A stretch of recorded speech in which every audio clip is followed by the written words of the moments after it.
Maleifua mai Samoa, Maleifua nga lelei au Setalia, tai au manuia New Zealand, au auli matangofia le malo tele o Amerika manisi tafa le lalolangi, o mafuta mai ai le mamalo o Samoa, tai au manino le tai au toa le tai au matangofia o le asolua, o Februari asolima lua fe lua faa, faftai tele le atua i laupule fa soifua, wala fa imai lelei le nei tai au fau, faftai fo i le soifua tulu i le mamalo le atunu e meise o le malosi.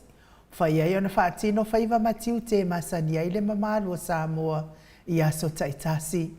I le anganga whaaloalo i whaafeilo ai atua i susunga i au na titofia le atua i so se whaatatapuai. La wafionga pāte le Marcus Heiselman, le taitai le matanga luenga katoliko Samoa i Parramatta.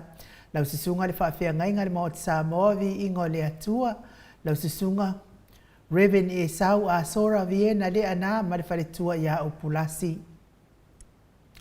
Sunga le toe ina le taitai o le ekalesia me to tisi Samoa so whaatasi. Reverend Sione Tauleota. Pasta visita felava ia mosa ma le whaletua ia vai tama soalii. Pasta solinga solofa ma le whaletua ia whaavae. Sunga le toe ina o le ekalesia la mo sato e fuata ina. Reverend Tele Tausanga ma le whaletua ia matau aina. Pino no tausanga. Senior Pasta Tauloli ma le whaletua ia Arieta. Pasta Faatili Matulino Samoa ma le whaletua. Pasta ia Feta Sekali ma le whaletua ia Susana. Reverend Awatama Tofaiono ma le whaletua ia Katenari. Pasta Sanga le Tula Epa ma le whaletua ia Whai Upu. Tina Malolo Manu Malo ia Julia Moli. Pasta Ainu Umuli Anga Avi Isawa Inaya ma le whaletua ia Saipeti. Tama Malolo Manu Malo ia Muli Anga Telesoti ma le whaletua ia Potofo. Pa ia o ainga matama. Leu so ngā pule mtu mua i tu au ma la taua ai ngai le tai ma le va au fonoti. Sua ma le vai whanua fufoma ai tu langi sa ole masale au mua ma le lau niu na sai lua. Le a fio whaatu to whale ula lau na matasi. Maupu ia te oile motsa talofa lava. Whaafelo ai fo ia tu au pepe misa. E me se fo ile whaletua ia sili ana mista. Ia vi ia le atua ile nei tai au fau. Whaafelo ai ili Maleifua mai o le au mamaru o so tātou malo whaapelepele o Samoa. Ila nā fionga ile. Tui a ana tui male li whano vale to a so ala uvi le lua malo masiofo. Meise le fionga le taitai sili. Taitai o le vaenga wha whai e pui pui a ia taua tangata Samoa. Lau se sunga tui la epa au e lua fatia lofa lupe soli ai na ioti ai ono dokta sa ilele malie le ngaoi. Meise o tupu mai o le vaenga wha whai. Pui pui a ia taua tangata Samoa. Manuia fo ile usu ngā fono ile ne iaso. Fionga il profesa Dr. Afualo luanga lau wha amoe tauloa manu wut sa lele ma le whaletua e mese o tupu mai o le tautua Samoa. Wha salau tale ainga sa atu mafono. Fionga il sao ia leota sua tele po le fionga fo ia fui maono manu seni tufele ma le whaletua ia sua Vivian Piffem tufele. Manuia fo i whai ngā malolonga i Amerika wasisi wha siri ngā malosi mo o lua mātua. Profesa langolango le soifua malolo ina Dr. le ausa to le fua tupa isa mau takena seri ma le whaletua malo le tautua tunu. Mai se fo ina ia tātou sponsor le fionga ia lilo fotu wa manu ma le whaletua ia Baby Fretten ma le nofua alo mai Hawaii. Fionga ia vui niko la uofo ma le whaletua ia moli ma le nofua alo mai sini au se talia. Mai se le fionga ia le malu ma le whaletua ia fafangu le alamisa ma le nofua alo. Mai me le pone au se talia. Le au sina se o tātou watunu a mai se o tupu mai o e o whaafonga mai. Tula e pawhai ai ma le whaletua ia maunga mu good morning. Se o manu matamua whaali a ma le tausi ia Sinta. Alofi po le patu uma Vienna. Na nai whaumui nao le ana le tupu fia ma le whaletua ia moa nanu. Miti Edwards ailini tipa ropeti tā lofa telesia se kola si tikatoo. Au lele matapula se umalo fereti funga. Aso vale whaalava au tio inu ese Paula Pants. Se Lina Aling na hiol Elisabetta Maslin. Maria Akiau. Pea fo ituala Maria Blakelock. Pepe si itia epa ngalua fisau foi e se tatamala. To ama tai o maluloto matangi bila wano tupa itaala. Mese tina matua mafuta mai Amerika ya longo i pule peleti to iloa fatala. Ia whaamanwia fo ile atua le nei tai au ia te otou tina mātua tātou polkalame. Mālo le tatalo whaatai fo ile. Lango mālo si le fionga le taitai sili. Ia e meise le vaenga whaaupai e pui ia taua tangata Samoa. Ba asili i fiti fulisia inu e tele ili whaaso o tau mamatau good morning. Nga fo pula sa alua tele moos ma le tausi ia Susana. Le tamamatua ia tapua i le whauma pepa, to alima pope ma le nofua alo. Felice tautolo ma le whaletua ma le nofua alo, good morning. Lau fili a rona whaingafa, ma le whaletua, good morning. Papoli i Paulo Ioane ma le tausia a kenese. Moe malo Tanielu Tito ma lua timu, whale tangoa i Farani Swan. Ma whea o taito pupui fatu e lia tau ili ma Filipina. Le musu ngā uta Brown Martina. Lolo matauama pauli ului ma le whaletua ia ngā fosfulu. Pali i tele moangu tia punaolo tango ma le whaletua. Whaanaea upo le wawawai i ma whaamalu. Mati malanga o ma. Se Yulia li i langolango fatia lofa povi. Me se le whaletua ia se Yuli whale ula fatia lofa good morning. Sai pele kome ma tina ia anofale good morning. Tuala tau uma le lua ale si o mulipola. Silia la e o kene ma le whaletua ia le Lovi Burtis. Ma tautia sa ngala a pelu se asom Celestina. Tu au pepe Josefa se tema ma koleti. Si o ne haitang ma Eloisa Samoa. Tau e tia tafua sua maroini. Sua penitito. Ma le whaletua ia laine le ata tipi. Good morning RJS. TVU Party. Ross Tuile Tufunga. Vai tovi Filemoni ma le whaletua King. Solomona V.T. Smith. Tau whaiula me kingi le au pepe lome. Tupa i o le vaililingi mau moa nanu ma Marina. Pea fo ile fionga ia tangaloa tase sa matai a ma Miriama. Fala na ipupu pani pasa wha apoi ma le whaletua. Tau finga fui maono ma Diane. Good morning Diane. Me se whetalainga i atu pa i whaasalafa tapua i kuka le tausi ma le ai ngā lii. Maftanga nei tina i ati o sa whaatonu ni umata mau salafa. Manuianga luengo nei tai au mau. Atari na pati o le stawa heni au tanga avaia ono sa itu whanatu. Eti maulalo process langi ai yang kritel matangi. Jacinta Vitaliano to tu simati fuala au manao. Fa manuia le atua ia te o tau tina la iti matina feo lolo manuia le ne yaso. Sunga ia peni mai ane tamotunu. Petronia Salele, good morning. Veni maanita, veni kuva maanita siliva. Le wii mapeta salue, fina morning. Muripola Mose ma Maria Ulai. Fono i moana langa aia pele sauma, good morning. Sunga ia kolisi leota ma le faletua. Toi sulu ngā tau mati elive ma faaumu. Lusi pautalo se walunga ma maliu mai. Taua fesili a mituana i malisi. Namula ulu e sera liu fau mati umalu malaya. Peritiso moe vau. Sunga ia fale ali o tu mua vili anau, good morning. Le vave ma Monica Pale Smith. Afa Malau Brown. Sunga ia vaya ma Janet Langsu. Fanaya tia savalinga ma le faletua. A matafafai a Vito Yosefo ma le faletua. Moto sa ngale toe tu ma Anastasia. Tupuola anau Berenice ma le faletua. Fanua fo maulalo. Turo maulalo, good morning. Pea fo ile tamamatua ia pitone la ulu na ile vaotele wepi masita. Pea le fionga ia tui faasina Perking tau vao hido. Mai se le faletua ia maapuni tau vao, good morning. Piwiva lofi posi a moa pe lua ma Rosita. Matafeo Ramota Hilton. Fau muina po wesitangi ilima matania. Ulungia vai luanga se upule.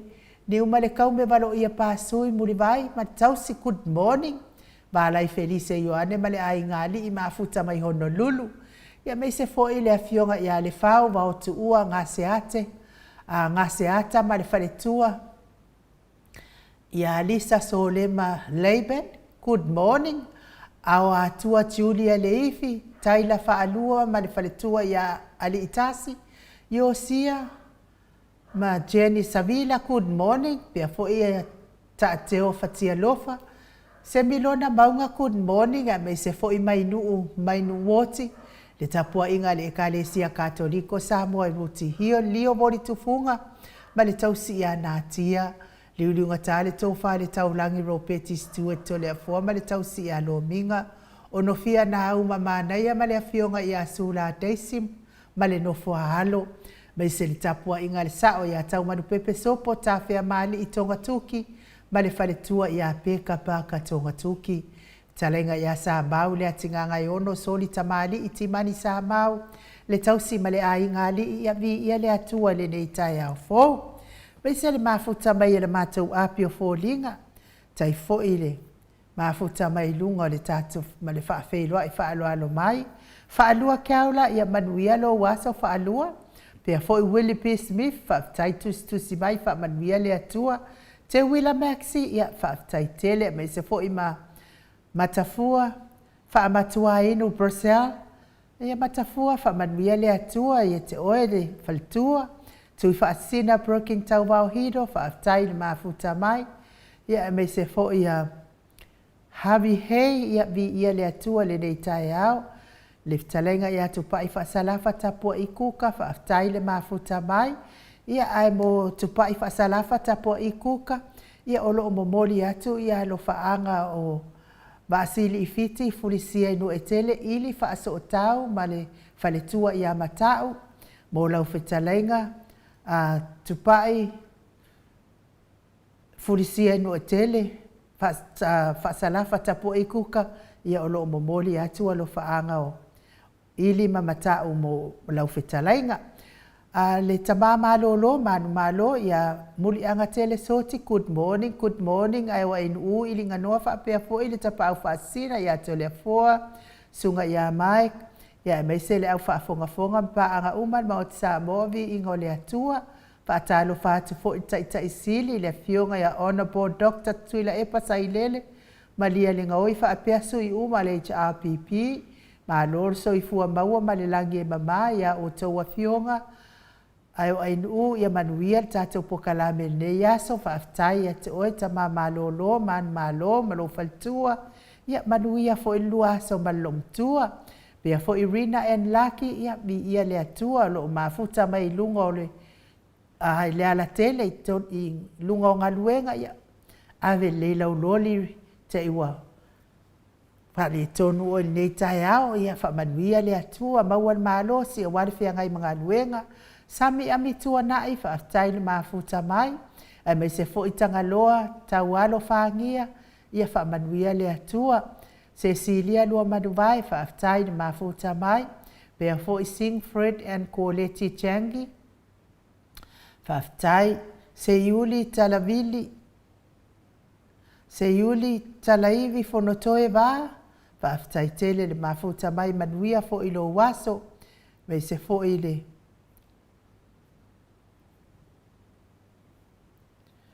Fangalilo Samuelu alo popo tuavao fa aftai le mafuta mai manuia lo waso. Me toleni tisi fa manuia le atua i lo waso. Pea fo i prosali a feta ia manuia lo waso. Fo le sunga ia se Yuli le matua malaya fa manuia le atua i lo waso. Uso. Pea fo i a vaisa tuisa uta. Ui ko koe wa ayak fo ia le ia vaisa. Ia fa manuia le atua manuia lo waso. Pea fo ia Andrew Chimi ia fa aftai le mafuta mai. William Teofilo fa aftai le mafuta mai le nei tai au. Pea fo i TJ ia fa manuia le atua i nei tai au. Vila wano tupa itaala. Ia manuia fo ilo waso tina. Angela Masoe mafuta mai melepone fa manuia le atua le nei tai au. Ia la atatou voice vi ingo le atua tatou te fellowshipi fa atasi ai le nei tai au matangofie. Ia au fa tahalia le tatou malu tai au. Mike.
Ua te ai nei le tu lai fitu I sini au se talia. Mana ia le vi ingo le atua le nei tai au tātou te mawhau file muai. I le alofa whai peo le atua ia te I tātou o lana whanau. Tātou toi maua le nei tai au fōu. Whaopopo le whaitau au whai o aso le soifua o le mamalo le atunu. Ia tanu ai le wa mafuta mai tātou whai malu tai au le nei tai au. Fionga ili tapa au whaasina ia tole a foa, tu ia ana abe au malanga, tama whaasau a le tō malo, le na tu ina tu ia iau le tonu mai pea, ia au le whaululungo le a inga malo si vane, fo ilau whetala inga la ulu le tau lau niu, ia le presteno le kalesia me katoliko Samoa I ruti hion, ia malo lava le soifua manuia le neitai au fotole a foa, Patalo fatu foi le swafa man malo Yesu Kristo le neta au en u le Maleifua mai le mamalu foi le tatu atunu mo foi no fatu lo le fio da nganga pa ia le neta au le tatu maftanga ia le fou le tu tatu mafuta le neta au en u e se man le meu tu lo war fa fong anga le tu va I do wala ma vina le pula tu e tiri tu le hete wai ala Sawa ia skoi nga po yan makungu e la ngai no la e soifua ko le mea la le ma te mina veia na vela tina le fa mai ai no na walo le asi wa le fa ngon me wa fino wa malemolo na ma le vai ia na walo la ia wa me fo mai vole se tonga fiti wo ma so mo fina ya tau sanga le fo mai fo sa timi fo sa avel tau sang ya satalia le fo mai fa te tu asisia ana fina le fu fai tu la asi bili nei ma to ai nga mai le fa file moving ale wa kadia fo mai lo fa ngo wa sa ma ya le fa le onga le fo mai an me mo ya wo man no tu me le fa le fa mtala ma li lo la ya le o ko le kafi mo la o la ki ko ke le ya nga yo ke nga mai fa o pisa o le fa ya a ngo fa la le me lo le fa ka lo po a ko ka si lu fa ko la lo lo nga la fa mai fi nga le ya wa ke ile lo mo tu a me lu fa ko la le ya la ke fe ko fi nga le mo ko la ko ngai bo o ya va pena ya me fo kinga fa me mia o fa le ka lo kinga wa fa me wo ki doi o wala me nge ya ke de sa o ki do kilo va pe po le me o le langi me do ke po fe me do o de o ko wo so la wa o fa ya me o pulo fa pe ese nge me wa e fa pe ngala kai au ni ai nu o ka ko wala mai wa pe dai ya la ka ke isa buta la ka ke ka ke wala fu sha magi podusia la ka ke isa mo lu ne fa pe data tu tai au ma dongo inga te tau ana mo mori 5 tai de tu pe pula pula o la ya te o le ola le tu va ke pula pula mai lo e se bele ke vai e ma sol salo ia pena nganga ni tai au le fo le tu e so pe ia la ngonga fo ia tatou e me sa tanga tolo ia di pufina le le fle pufina le indu finale tu pa matangi di wa e ala mai ia tai au mo fo fo ma fia a to tele tatou e ala mai fa aku ia la na fa aku o le te pipi i le tu wa ma fatianga e te boe po e ma fo fo le di fai follow lotu ma fo fo le di e guarantee e te ala mai tai au la ti ro to fa tasi le di ma le leo e di po ato e pele nganga nai nu ma lo la so fu ma lange ma ta to tu ya tato tau fai fa pa lo le lo fa ma le anga le yo le tua ato ai fo i ma le fo le tua le dei tai au o tato fesila fa ai o te tono te le fo ai au te le yo le ma lo tai au mo lava ona mo mori atu lo fa anga mo la to uma lava o yo lo mafuta mai i to tono maotanga sengase i so se maotanga sengase o mafuta mai ele mamalo so tatou atunu o Samoa ia ai mai se fo ie o lo tausia i maota mo latou lawa ngase o latou tino i mai se nisi o tausi tono aio o maota o tangata mātua o latou soifua matua ia whaamanuia tele le atua ia te o tau mai se lava le tina ia se umalofe retifunga i mafuta mai Alaska whaapea foi le tina ia Jacinta se umanu matamua whaali ai tono o le mautanga se ngase i Penrith sini au se talia ia e me se foi le tamamatua ia futialo lutena faleono i te tono le mautanga se ngase i me Android ia e me se le fionga ia faumuina le alali au waa i te tono le mautanga se ngase i Westmead i sini au se talia me se le falitua ia laine le atatipi i te tono lona maota ia e me se o nisi o le mamalo le atunu ua le o maua atu o tau whianga ia i pea mga se ngase o le tino tātou wha nau manu i le atua whai wawenga o le atua pule tele ana awala i o mai eila na wha malolonga ia te i tātou ia mai se fo i le wha tua pea i lona alofa tūnoa ia e mawaile sa o lo tonga o ue o lo whiangai mga se ngase o le tino wha manui atu le atua ia te o tau tamā tina o uso o tuangane lango mai se o nai whanau pele lango maluina o tauta o tonga ti ngā i a awanga lelei o lo tātou atua. Pese lea tāpena ina i maiko, ia mo le atua ia lo whaanga mo o tau umaliliu mai, ia o le tātou Paul Kalame, o le malu tai au.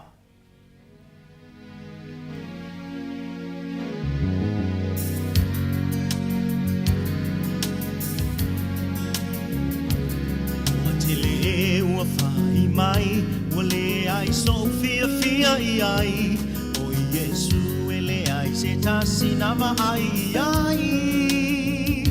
me oni tala fatuna o faalongo ai o se me amoni u faali mai na ua ilo ai le usalamo ma eto e fo i mai lo uso e se e mai le unga ua o mai me tangi mai aua e tu mai o mai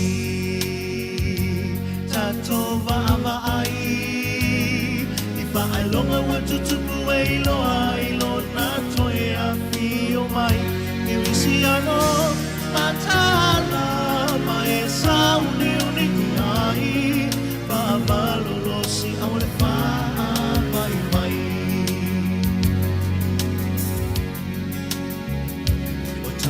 tangata wa o mai le matela ina i le fia ai o nge fa mai mafui e mafai le i masani ai fa Whaailonga nai te tali tonu wai Uai whai toto alona toi a whiu mai Le liu nei loa i lea tua salamo ma e toi fo i mai Lo uso e si e mai I le unga ua o mai Nei ele ai I le la o ai O mai Tato va ava ai Whaailonga wa tutuku e ilo na toe a whio mai E wisi ano matala ma e sauni uni ai Pa malolo si au le wha mai mai Pa malolo si au le wha mai mai Pa malolo si au le wha mai mai no matala mai sauni uni ai pa malolo si ole fa mai mai o atele o fai mai ole ai so fia ai o Yesu ele ai se tasina mai ai na oni tala fatuna o fa alongo ai me o se me moni o fa alia mai Wai loa I le usalamo ma e toe fo I mai Lo uso e se e mai I le unga ua o mai Ne e tangi mai A ua e tuai O mai Tato va ava ai I whaai longa ua tutupu e loa I lo na toe a whio mai Siano matala mai sauni uni ai pa malolo si ole fa mai mai o mai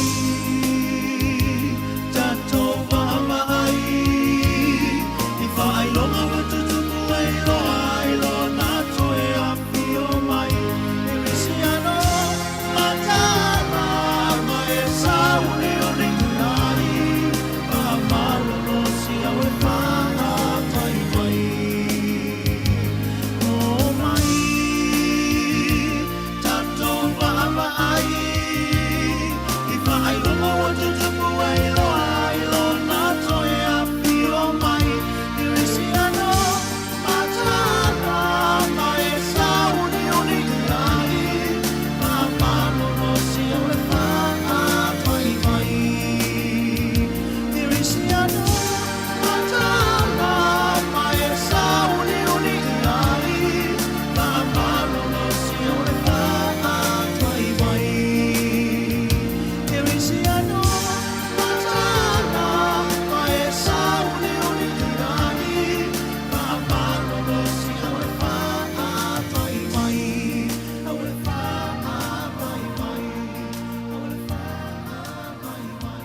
Se fulu male fabi dute ua te ai dei le tu lai fitu sini au se talia le vi inga o le atua ta pena ina ile se sunga ile ya pasta pasta Manuia Samuelu mai le afio anga o fasito o tai Samoa pe ona o tau fonga ba ia yo pasta Manuia Samuelu ia ua fai ilangi lana folaunga ia a o lo soifua pea lo na sing fonga Tato langi ina ai vi ingo le atua ma fa manatu ina ai foi ia ana ngā luenga sa whaia I le nei lano langi te le foi o vi ingo le atua ia fatu ina foi le foi au auna au ngā ta ua ngā ina ia ua whai ilangi lana malolonga ia mamoli atua I foi le fa malo mo I lato umalama o e o lo ngase pea I ngase oltino fa mei upo le pese ia au kerisiano ia fa malolosi ia ua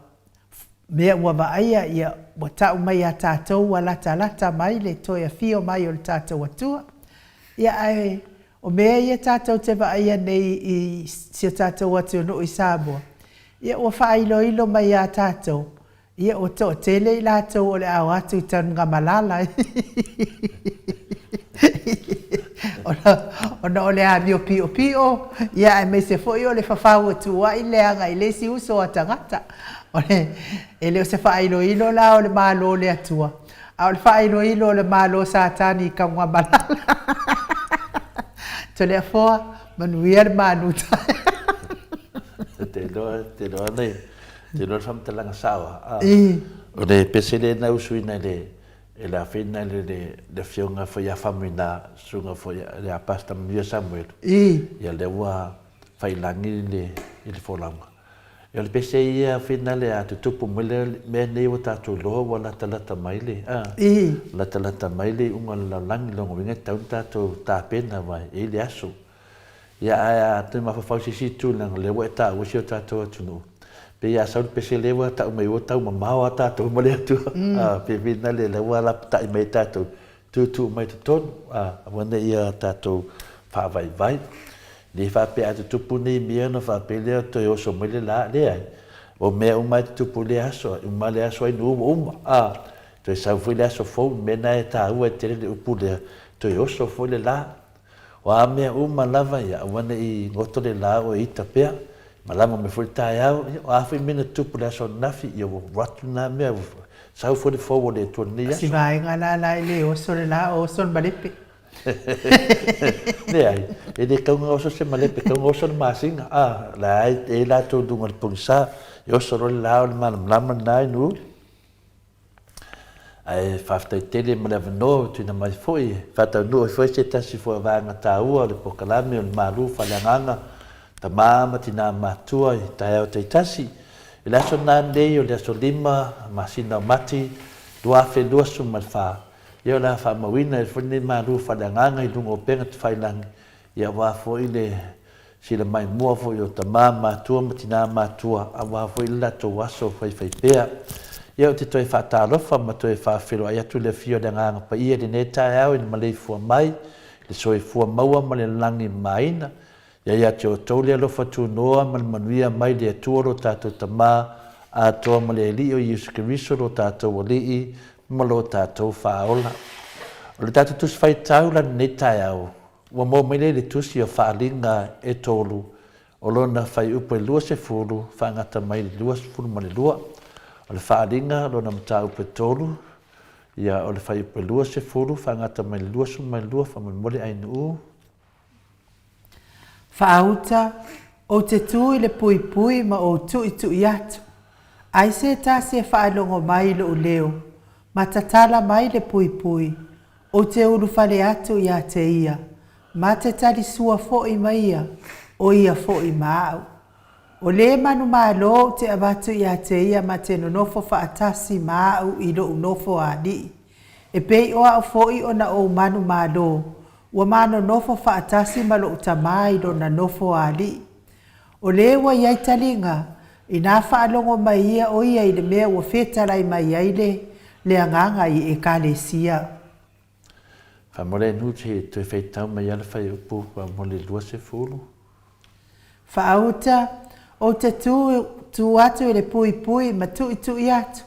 Ai se tasi e whaalongo mai lo leo, ma tatala mai le pui pui, o te uru whale atu ia te ia, ma te tali sua fo'i mai ia, o ia fo'i maau.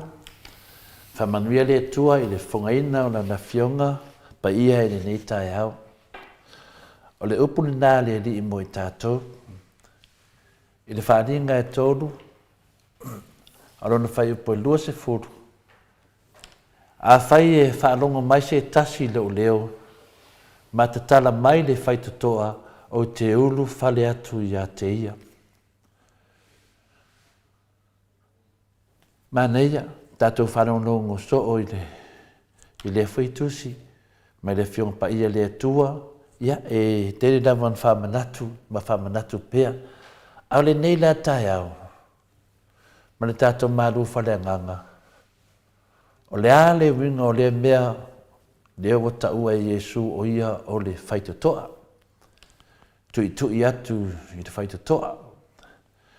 Na tatalaina i Yesu ke riso le whaitotoa, i le langi mo i tātou e ala i lona maliu i lungo le sa taulo ma lona tu mai le tunga mau. O lona winga a tu i mai Yesu aua nei e te e naina. Nongo winga aua te ena le tui atu le tātou di whaola. Wa mai whawhai ngō fia i a tātou manatua, ma tātou manatua pēa, le tā ua o le upo le li ia i tātou i lea tai au ma le tai au i tātou wolai, ma tātou mafutai, ma tātou alala whaatasi ei ma le tātou di whaola o Yesu Keriso. Wa tātou tatanoa i le tui atu o Yesu i le whaitatoa.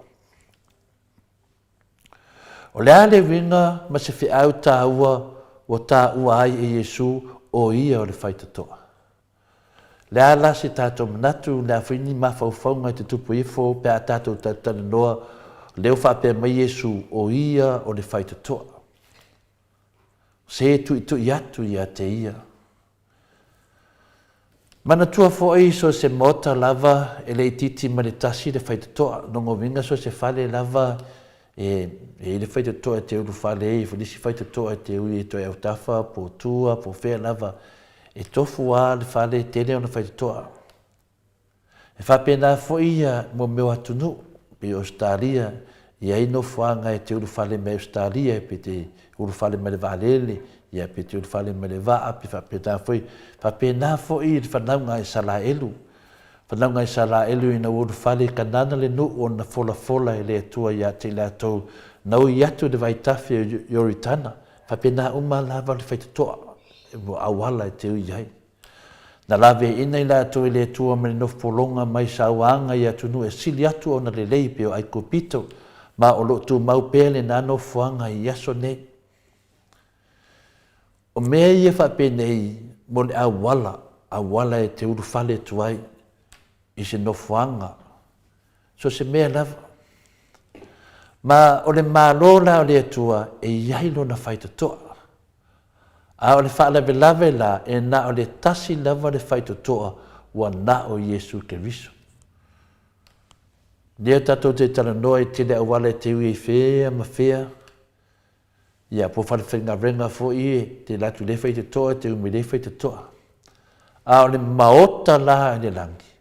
E tasi e le whaitatoa na o Yesu lava le whaitatoa. Le tāhua le nā le tātou malama. Ia tātou wolai.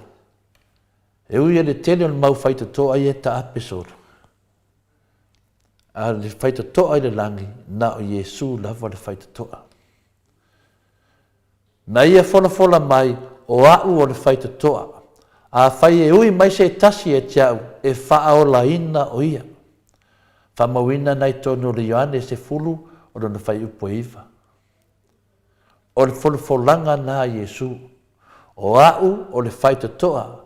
A whai e ui mai se tasi e tiau e whaala ina o ia. Nongo vinga e tele ia. Me e ui ele tangata aru i. Manatua o Yesu e te ui ai. Ioe. Aua te ui le au whai porkiki leanga ia. Aua te ui ei tangata whapena, tangata o ole atunu. Tangata pepelo. Wa sawhai e tātou. Ia e ui a Yesu. Nea whai mai le Ioane le se fulu o rona whai upu eiva. O au o whai totoa a whai e ui mai se tasi a tiau e whao laina o ia. Manino le lei. E iai fo i le whai totoa o le loto le tangata. Peitai e tō tele ua punitia mamo musu e tu watu i a keliso. Lea lau tātou o mai le whai totoa o le tangata. O le loto tangata. No loto, tātou loto. O na whaita toa le nā, le la tātou tatanoa ai. A whai e whalonga mai se tasi i lo u leo, ma ta tala mai le whaita toa o te ulu whale atu i a te ia. Nongo winga o le musumusunga lea, tui mai Yesu. E tui mai i a te oe maa. O te ulu whale atu i a te ia. Nongo winga wa fia ulu whale Yesu i a te oe. A ulu whale lawe, wa loka na tātou whaita toa. Nā whaia e le atua o tātou loto, e whaamau tū wai. Nongo winga le loto tangata. Nā whaia e le atua o loto, e whaamau tū wai ia. A o le mea ua tupu, ua toa tele ua loka ina o lātou loto. Ia, ona o le tuu mai e le tue e tātou le loto whaitalia. A le loto e fio ai le tua ia te oe. A le mea ua tupu, ua tele na loka o tātou loto. O lātou le amana e ina, le whetalainga al whaola, o lo whetalai mai ai, o hau nei o le ala, ma le pumoni, ma le ola. A e mana malama nei, o hau nei le ala, ma le pumoni, ma le ola. Na e loa lona ia le, e ne mele tupu i lo loto. Pua loka e sesi lo loto. E le lei pia whapea le ngā loka e oi lo loto. E le anga pia whapea ngā loka mai sesi lo loto. E le ai se tasi e alu atu le te maa pe a le ui mai a tia. Nai whamawina e tono le Ianes fuma wha aro na whaipe ono. A e to tele wa te ena lana whaurutanga i le whapea mai o lātou te le tali tonu na o le tasi lava le ala i le atua. O mawhawhaunga na to tele o tangata. Whapea e tele au wala e te alu i le atua. I le nei la tai au. Wa whamanino ina, ma whamasani ina e tātou, wa tātou talatala le loto o tangata, e tasi lava le whaitotoa na o Iesu. A whai atu sesi whapea mai, e edisi awada e te aru le tua, na e mawhau whauna ia lea, pei ai le o sao. E tasi lava le awala na o Iesu. O le whetalainga tu sao lea Iesu, e ao pea ona tātou manatua, ma manatua se o le teimi, whala au mai le tua ia e tātou, na o Iesu lava le whaitotoa. Ia o tau luatu le whaitotoa e wā piapi, a wae wā tele le whaitotoa, e wā tele fo i le ala e tau i le mālaia. Whaina le awala la lea le wā tele. Ia le awala na te ue alu le awala whaingo whiena, e ratu e halu le mālaia. Nai tusi tono le mātai o e fitu non whai pa suma e tōru. E hao pēno tātou mana natu lo loto i nei wahenga ia. Nanga le moa tātou le ola. Le moa tātou teimi. Le moa le wanoa tātou te whetu whai e pēr. Moa teimi tātou te whaasoa ai. Ioi, le sisi teimi. Teimi tā ua o tātou whaasoa. Whaiwhara tātou malamalama i ma o laulangi. Ia tātou malamalama tātou awala. Pea o le teime wala au mai le tua ia i tātou. Le si lātu si sili lena tā ua e whamanatu i tātou, le mātai o fitu, ono na whai upo suma tōru. I o tōru watu le whaitotoa e vāpi api. A wae vā tele le whaitotoa, e vā tele fo i le ala e tau i le mālaia. A wala te alu le awala nā, a wala whaingo fie nā, a alu le awala vāpi api. Sita mai awala, le awala le whamei Iesu na o ia lafa. Nā tatalaina Iesu ke liso le whaitotoa o le langi, mo i tātou e ala i lona maliu i lungo le sātaulu, ma lona toe tū mai le tūnga mau. Le teimina tatala Iesu le whaitotoa le mo tātou. So se teimina te waai ai le sātaulu ke liso. Tau mai Iesu, teimina te manatua au le whaitotoa le nā. Teimina van tātou lo ai wa toe tū Iesu, o le whaitotoa lava le nā. A tui mai loa o ia, aua ne i te ena o ia. Ia te mi nei lau tui Iesu, tui atu i so sesi o tātou. Tele o mea uma, fia tui Iesu e fia fsoswani e tui, fia unu whale Iesu i tono lo loto. E ira ni tai au, a whai e tui mahalosi Iesu i lo loto, aua e te whaatuai. Ta tala lolo loto ia Iesu, peo na ia talaina le whaitotoa o le langi mo oe maa. E ala ino na maliu i lunga o le sātaulu, malona tu e tu mai le tuinga mau. O le whesidi nā, e te tatalaina la lo loto po lo whaitotoa mo Iesu nei tai au.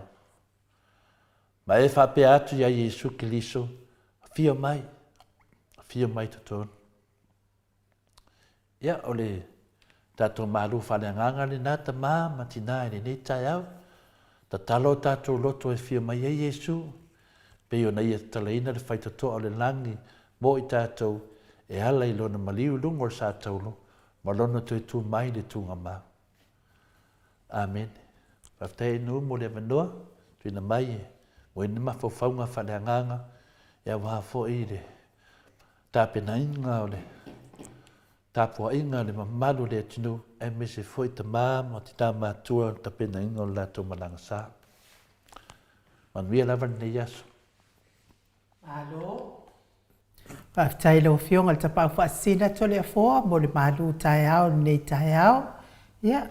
Tu i lava Yesu i loto ma fina ngalo i le aso ma le aso ma le aso. Ia e te le lava ina tātou whaafitia o ia. Ai whai lava mea tātou te fina ngalo. Ia i Mike. Ia mai se vi ingo le atua sala le ila na fionga tole a foa ma wa pe alo malo si a wal fa wa wina o le tātou malu tai au.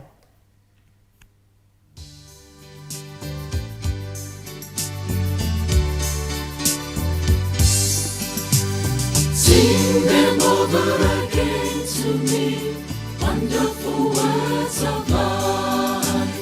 Let me more of their beauty see. Wonderful words of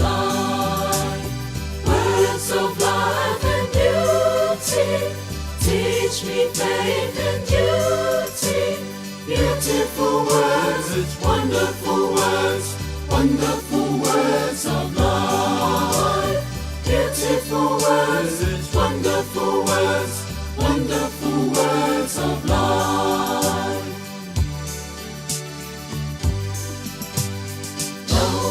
Mai te a te I mato, upulelei e ona. E fia a tili ai, I upulelei e ona. Upu mali I loto, e wawa I le ona. Upulelei, upu mali e ona. Pupu malie e onai. Christ the blessed one gives to all wonderful words of life. Sing the list to the loving call, wonderful words of life. Oh, so freely given, wooing us to heaven. Beautiful words, wonderful words of life. Beautiful words, wonderful words of life. Jesu le o faali mai, upulelei e onai. Ia whanongo I mato I ai, I upulelei e onai.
Toi lua sifulu ma le 5 minute o na tale o le tulai balu sini au se talia.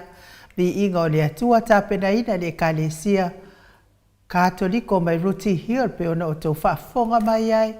Upu mātango fie o upo e mawai le ola mai le afiongpa i alo tātou atua.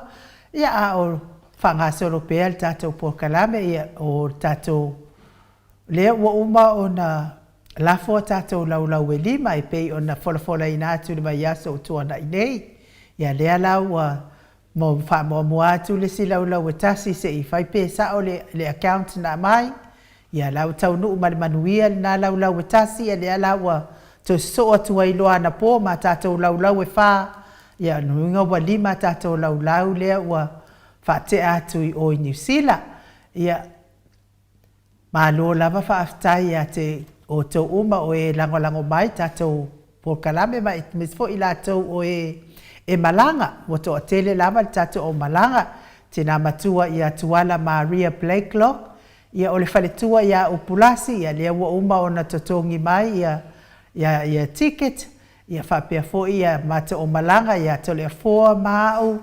Ia mai se o Leo ma le tausi ia na atia ia lea ua uma o na totongi mai. Ia whapea fo ia Mike lea fo ua totongi. Pea fo i ngā luafi sau fo i. Ia lea ua uma na totongi mai tina whapea fo i Williper Smith, ia ma Veronica Smith, ia lea ua uma na tatongi mai, me Nereta Viliamu Leifi, ia lea ua tatongi mai, ia whapea fo ia le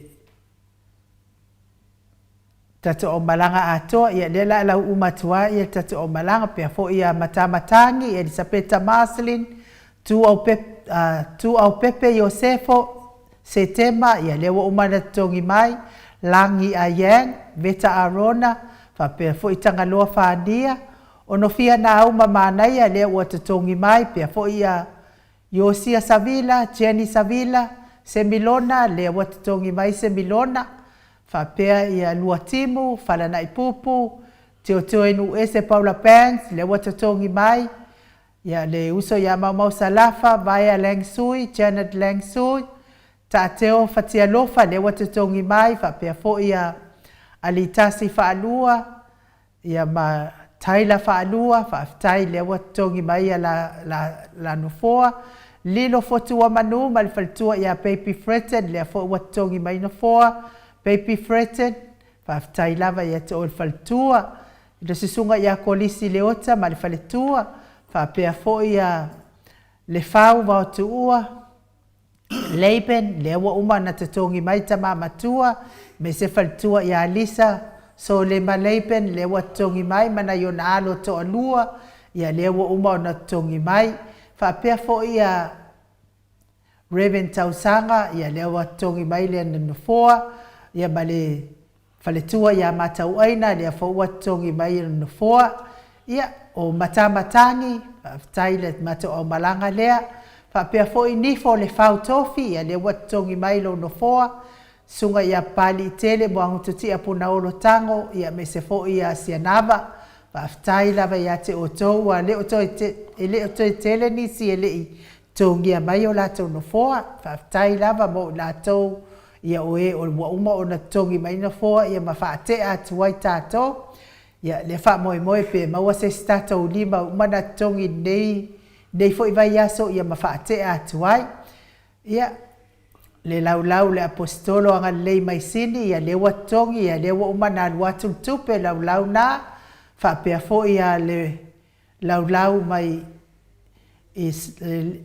Samoa mo Samoa me le pone e lua, ia lewa uma o na tatongi mai ia la tō laulau, tolu la tato laulau lewa uma na tongi a toa mai, ia na wa uma na tua au atu i New Zealand, tupe o laulau na whaatasi ai ma no fuata i tasitasi ma waisi tātou laulau e lua, ia lea laua tūlai mai tātou laulau e 5, ia na wa whaate atu i New Zealand, ia i taurasanga atu ai le Blue Heart i Queenselani, lau tsunga Katarina, ia whapea fo i lau a fionga ti umaru matua mai fea ma le radio toi whaola ola mai sini au se talia, ia e mai se le laulau le ainga leo vai fale family ia whamole mole ia tātou laulau e whaatea mai tātou laulau ia wao le whai ungo le masina nei e whaangata ai tātou peimeni umalava ia matu ina atu loa i New Zealand. Toi tolu tātou laulau ia na o fola ina atu e lei o le totoe o laulau la ia e tolu na mafua o na whaatoe ia wai e wha moe e tolu ia maftanga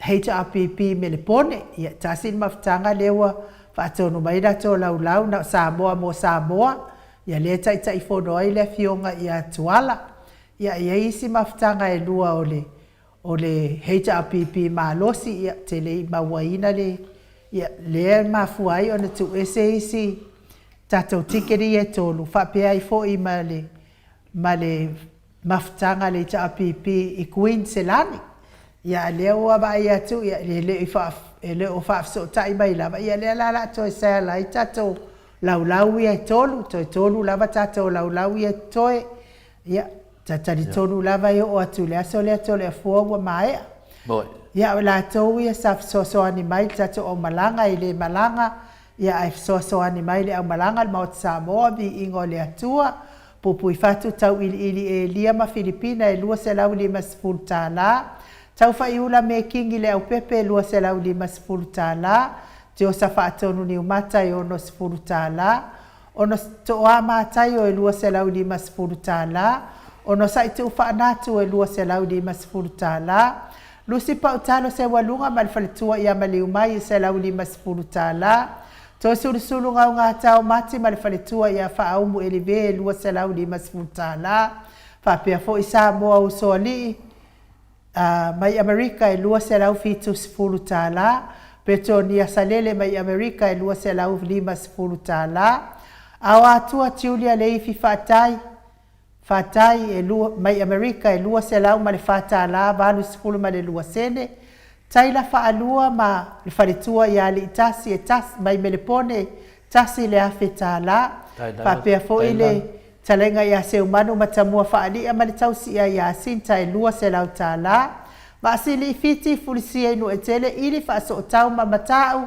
mai sini au se talia e wha se lau tālā ia e mai se fo i le lima se lau tālā lea sa pank mai melepone ato le fo e so tala le whanga inu oi ia lea i ele o melepone e lua se lau lima se lau tālā lea na tuu ina mai ia o lea lava ele i mautinoa po ai e na foa i mai ai lea lima se lau tālā Mori atu ai la fa aftai tele lava lango mai le malu le tatou atunu ia mai se la to o e mafuta mai New Zealand e fia mawani to ticket ia le tolu tatou ticket ia a tatou no foa ia tatou laulau ia toi ia le ala ato tam fa ia sal uma tatou laulau wa wasilinga fo i se feso tai mai o na i vaenga ia lua ole o Melbourne ile HRPP malosi ia mai Melbourne ia malesi fo ilala wai tolu wai ia la le HRPP Melbourne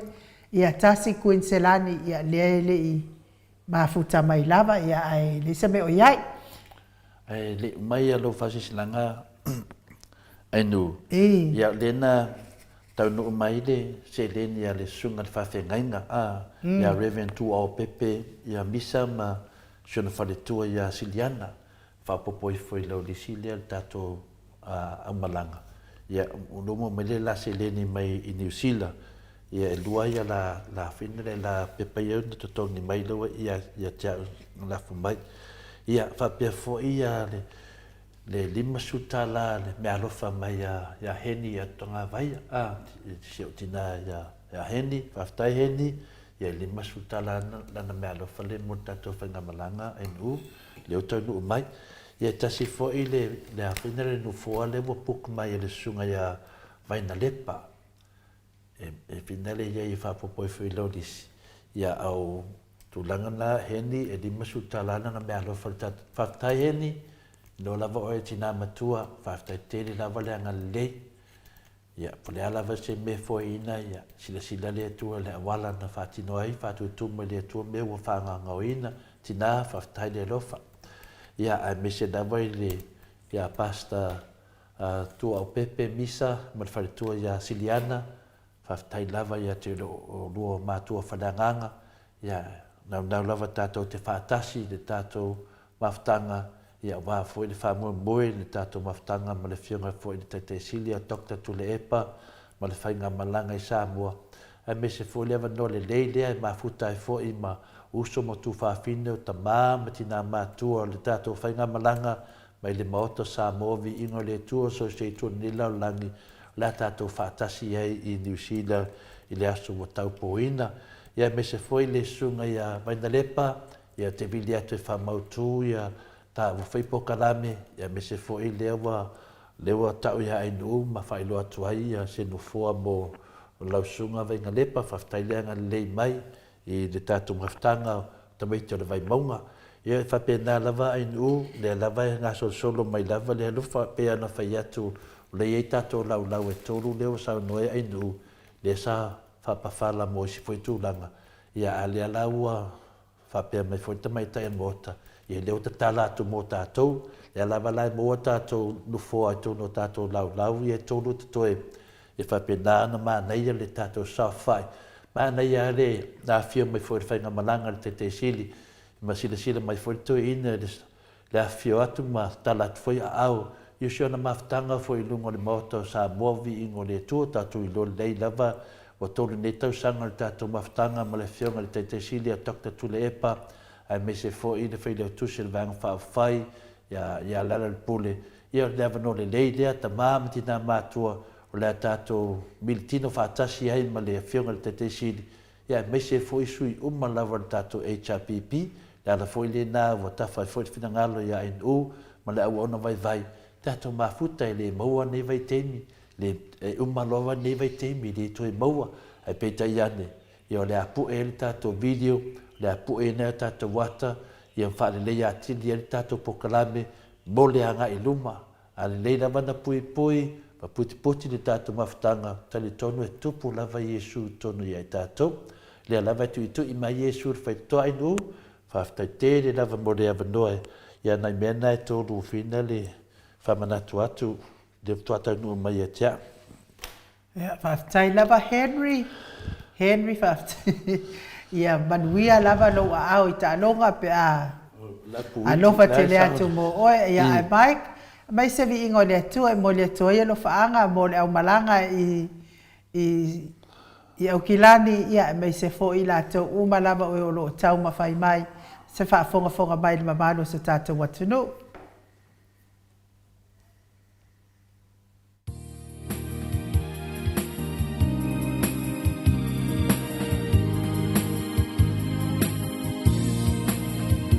E a whai e ngō tole ngā E a lilo whanua Awa ne i ngano ai Samo o le nuku ma le tua Tama Samoa e se ala mai Wanu ti a koe i pelau Se ngoni e tautai Sa lomo oi e whanakama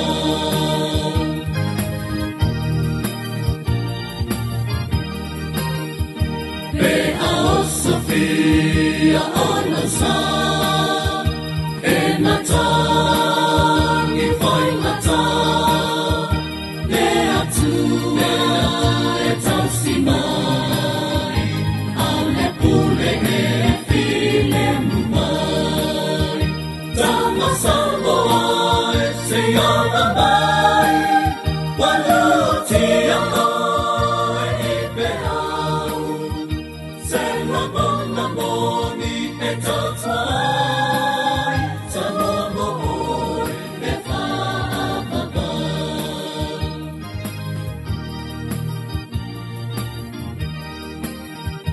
Pe alamatia aupo Pe anunu lautofa Oi le tau tai lele Sau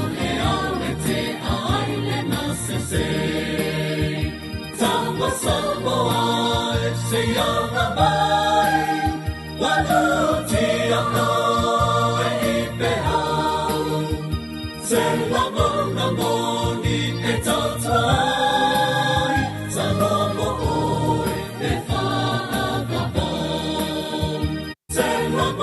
Ngoni e tautai, Samoa mo oi e whaapapa.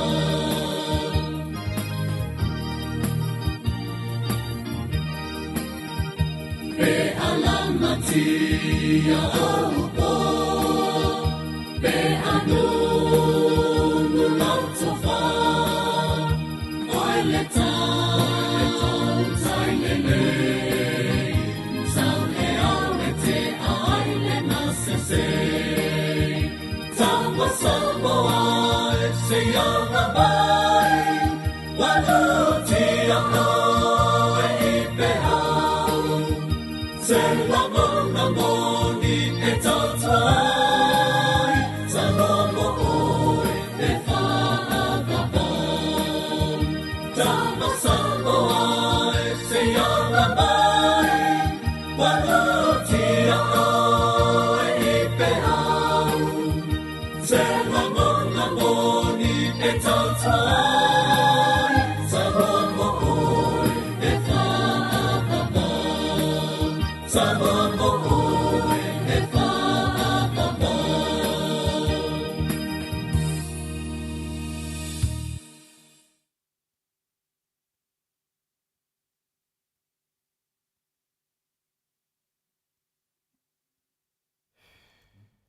Toe valu minute ona tale o leitu la e valu isini au se talia. Ia malo lava le whaafonga mai le mamalo so tātou atunuu. Ia o le tātou whaamoe moena mo New Zealand pe ono tau whaafonga mai ai i le nei tae au. Le anganga whaaloalo e whaafeiloa i la uafionga i le ata noa le Telesa Crichton. Malo le soifua manuia. Ia malo fo i le folau i la gima i le nei tae au fōu. Ia, o te whiwhira fo i e whatalo whatu i lau sunga e nuu le nei vaenga o le tae au, lau a fionga to le fo. Ia, ma le sunga ia mai kia, ma lo lava le soifua le lei, ma le langi e ma, i lau tau va se tolu ia mai sini au se talia i le nei fo i tae au, e whatalo whatu fo i le paia maulunga o tina ma tamama tutua. Ia ai le ngata fo i lea o tupu mai o le tātou o tunu whale tua matausi le sawa le malosi o le tātou o tunu i sini au se tālia i le ne foi vaenga o le tai au.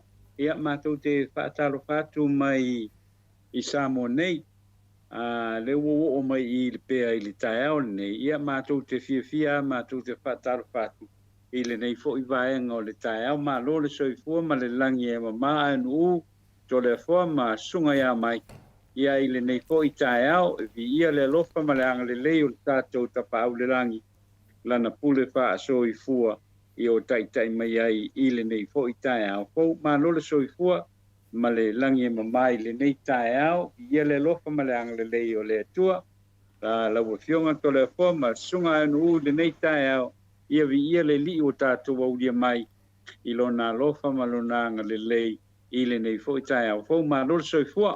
Ia, tātou tau whai whamalo i le lofa mareanga le leo le atua, lau fionga le ata noa le Telesa Crichton i le leitai au fo. O ata le pō ana pō.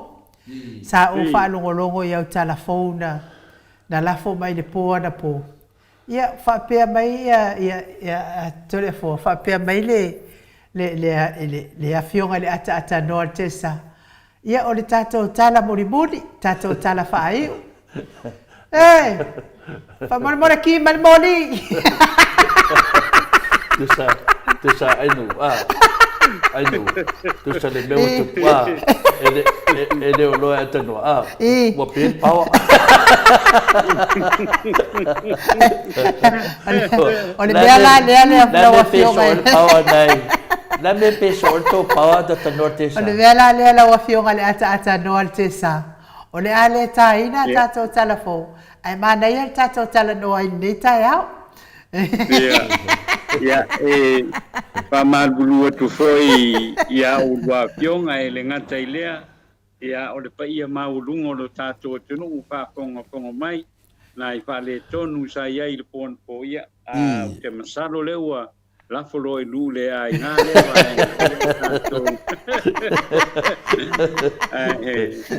le ole me tā ua lava I ole pai o nā wanoa ia nā I tala foi mwhaina tu whātasia. Ia ua foi le whāponga mai le tātou o tunu. Ia I lea fiafi, ia ma lea fiafi. Pa whaite le lava lau fionga lau fionga to le fo. Le se mea o iai ia tutanoa. Ai la tātou tala noa loi lau tala moa mua wau. Leu te mana tua ina lau tala moa mua whaapea whamano nei ia le o taitai fono I le nupi wha. Ia o le are sa onga lau saunoanga nā lau fionga le tātanoa. O le tūlanga le nā le o iei ua ave le a fo I le wha komiti wha tonu fo I le o le nupi wha, le komiti wha tonu o le nupi wha. I le fionga le te teifono. Ia watu le vai aso, fitu aso e tua ia le avanoa hoili. I sa wai wha mamalama mai e tūlanga le uwha le tonu aia le au nanga awai. O le si mea le sa tele na vevesi e ia tangata o le nupi wha ai no to le fo. O na o le tūlanga hoile le wa fiu nai tangata hoile le e o e kau mawhai maingai kama I loan hoile le. I kai se lau, mar kai lua se lau. Iyo na se lau ma le lua se lau. Whamai wale mwhai. O le melanga wale fia I tangata. Wal tō tele au tangata hoile o le a fo I o le sao whanga o le masina. E o masangianga waku koe kala mai kua. E o foi la I le masina I am te whai foi la ia. Ale mele wa yeini. O le le fia o tangata lau fionga a tole fo manu. O le tūlanga foi lele. Ua fia vai aso ta ofi lo na iti le. O ta ofi lenga kai se lau kai lua se lau tala. Ale la wa tu nei la ia tangata ia fai. Ia e pe o vaanga foi le lua se fulu lua te si mele 5 miliona kala. Se fulu tolu miliona tala. 5 miliona tala. O nei tupe o le matua te le lava. Ai whamai sau noanga ai foi le fionga ia pānoa tā vita moa. Mai lawa umango ngā foi ngō avel whatananga. Umanga avel whatananga foi le wha e wha matua ia loans nei. A kako kikiro ranga ia I le teimile nei foi le manuia. O tuunga ia tātou tamai loans ia I le whalitupe. Le nupi wha. E makua le whekau ia le mere wayengi. E makua le whitau. No winga e tatau o na wa o kokele o ngakawa pe whaakea. Whaakea ia le teitei whono. Le sunga ia pānoa te vita moana. Awa e kōringa mai, there was apparently no reason e a whonga le e justify e langa ia mei wawe ni tupe. Apparently no reason if I use justification o langa belenga fai. E whoringa mai a aui, e whoringa mai e pe e whatala sua e pe ia o mango approvinga ia loans nga a ngai kupe. O kupe ke kele e a foi mo le atunu. Ale la tau fai se mau sau loan foi le se lau kala. Pe ru se lau kala. Ia lau fe meu ka o fi wo de fai. E a foi lono winga. O le inga le fai mo lau vanga le e te tele ala tau tupe. Te le la ko pisingisi me fe ngalo inga lau fai ngai me vanga ia. Mo ai foi mo I la tau nei. A wale ai masamanatu I tangata la iti te tongi tūlanga whapena mo le tātou o tunu. O le tele la tangata le utala noi nei to le forma ainu.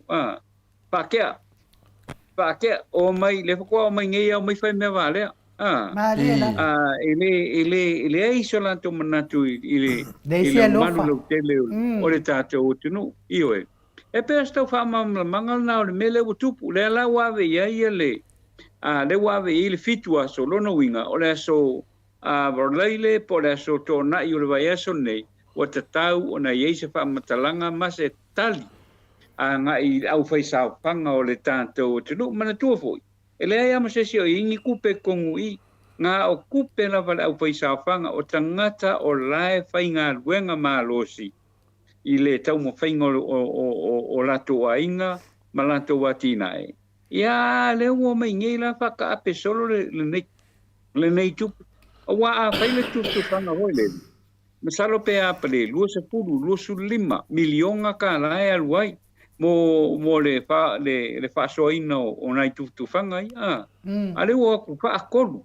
Wa approve ele teitei fono le telenga ia panoa ia le lua se fulu ia le ono se fulu 5 miliona tara ia fa penga onga ave ma tangata pai pisinisi nei anga alko ongo ai a fainga ku fanga hoi le o ile kai fia afe ia tangata pai safang ai o akua ia mai anga le pole pole 5 se laukala, 4 se laukala, se me fa pena.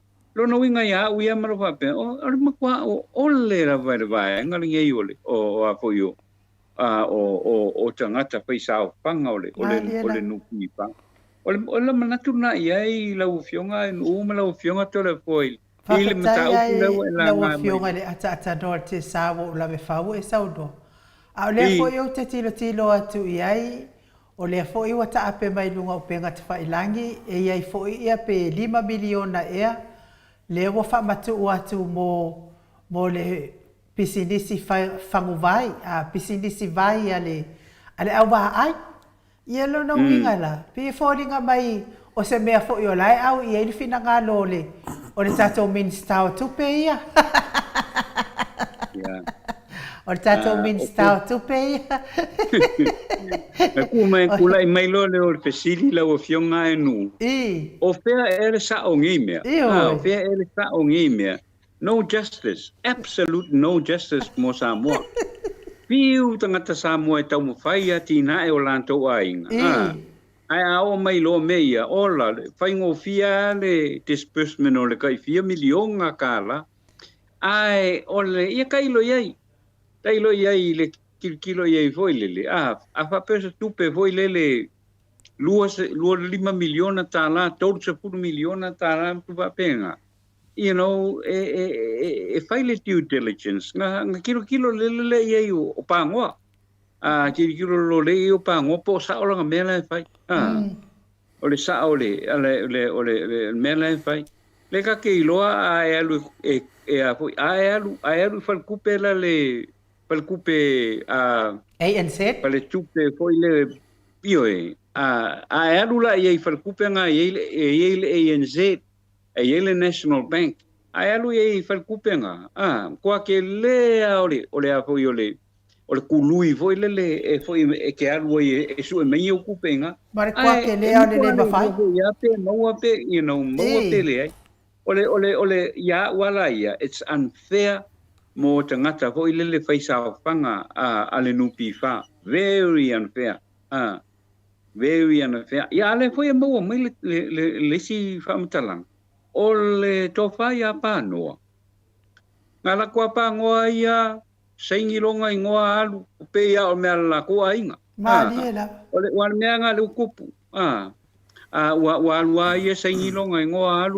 alu ku nga ia o le la pude langa wawe pule bisinisi ngi oka se fatautala ya wa ia fakau kala ole apo ole fionga ile tei fono va ai tupu mai ole tunu va ai kaku ape fakasil kaku sa ko lo le ngi ti nga fatasi ta to ai awale le apo le vang hoil awaya ai ruaku ele mafainga ela ngai song sabali se kampangi penga e pule muai pele ai ele me fai anga e waku o makar sanga ai fa ke le folka ko le kako alongi le kako kongi mo o ka se le ya waya it's ole upu foi ole o se le ma fau i tupu mai e lo ye fo tonu fai nga ngai il tato nu pi fa I o tu langa le na in manatu ia ile mere o ye. With all due respect to ile fionga apano, I think o le kai meaning e, kako kilo ia. Le fata utala o nei tangata.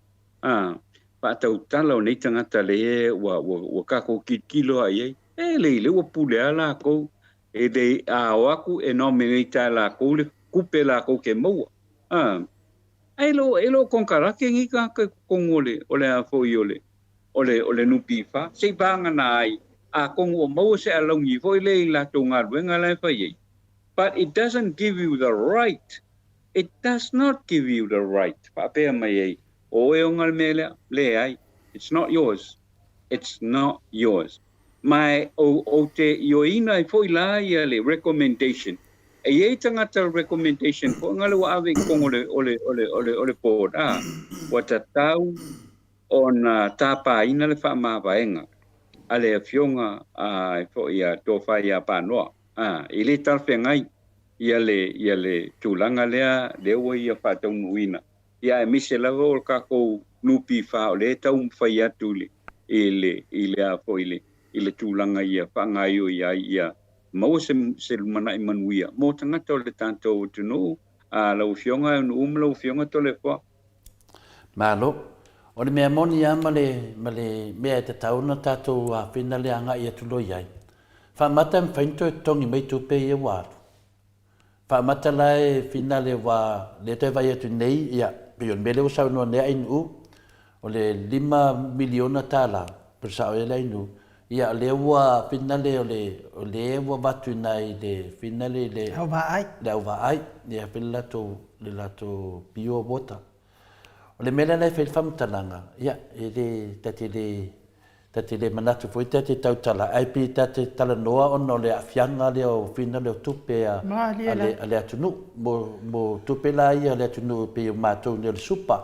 matou nei a mai ona fina le wa e o temi wa e maroro e retire mai longa venga le ono suma fitu tau sanga ia po le ono suma lima foi tina ia te o tulo le temi na ia na to mai lo tupe le foi e foi temi tu me Australia Lena tala e foia tai se fulu afe tala a tangata ni Australia. Ina ua o mai wha i o COVID. Sa whaaduana tala mai le tupe na mai tono o tupe whapena. Ia tai se fulu afe sa whaaduana whai. Ia kusala e duas fulu afe lau lava tupe. Lena toi a mai fina le a whaila ua whai tato maro na awala. Ia le 5 sene ma le 5 sene mai le company a me se foia le mai ia na mo le tupe le a fa taula mo tangata te mi no mi e so swani ia me se foi te mi mun tupe la nei ia ma toni Australia mo kwa ke le al sala se tangata ana te alu kala meni tupe fa pe nai tua e fina le vai e foi company e mo faina faia walanga fa se me faina tala mai tupe e tua o tupe la ia le afo le tunu pe atatu oie. E le o whaia la se awala whina le a le ua watu dunga le malusi anga le a le sunga ia panoa por sunga ia pari. A watu ai tupe e tuai whate ta inga la. Whamata ma whaina to e tutongi ma le company le 5 miliona ta la lea i tutu unga ne.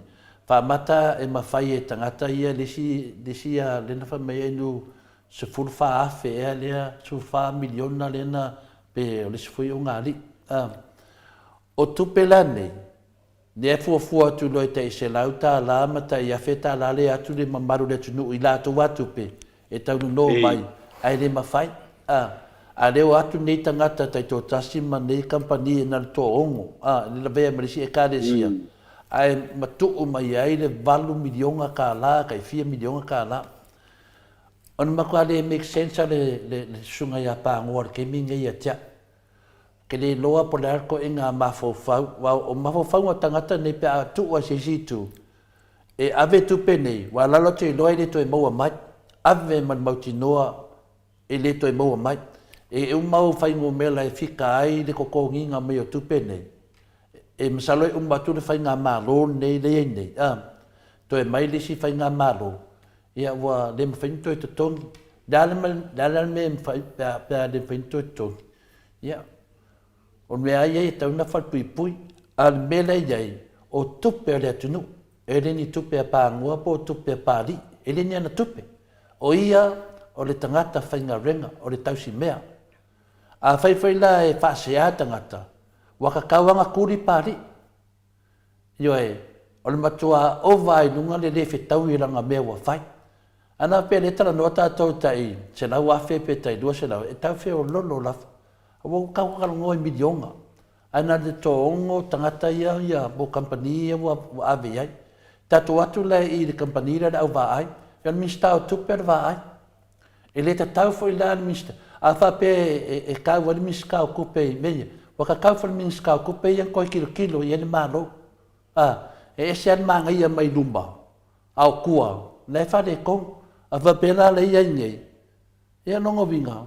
Kua kele o ka ngaka o loa a fia ni melea ata tanua te sa. O le fesili da. O le amo o te tele itu pe whapene ia lutua. Le amo o te tele itu pe ave le e kalesia lea. Nongo vinga la iei au wala whaala kua le kua menge. Sa le la whaui o kia oer kupe lea. Oeroa. A umalong whaui o kia oer kupe lea. Ka milo e whenore kupe lea I whea. O mea ne nā se wa pasi nā mea. Leia se tangata o tele o tangata ata mai nunga mo meo o sue tusi matun. Wala toi loa o maa wala whapena. E le ma whaina toi te tongi mai nā tupe. A wa whaia mana mauti noa. I ala toi ne wa tangata ne sa whaina ringa mua. Sa tu tupu I fwoi mea whapea. Mela leo te whaadua ina lo sa nuanga tata noa. Wa kawanga kuri pari. Yoe, kuri esi. Ma to e sau e ka kauwhenga ave le leo. O langa mea leo whai, ka kaunga whai pui. Le ngā ka whamaro lo kuri, whai pui. E le mana mia le atu nuu tangata whapene. E leo le whainga na langa le whai mali mauti noa. Whai malongo I loa e le mwhainto e tongi mei tupene ata tanua te sa. Whai malona mauti noa. Le rata fuafua nei le tala lautimu ia le na whai. Le wa ai whainga whaavae. E iei le pawa ia la tau I whainau no.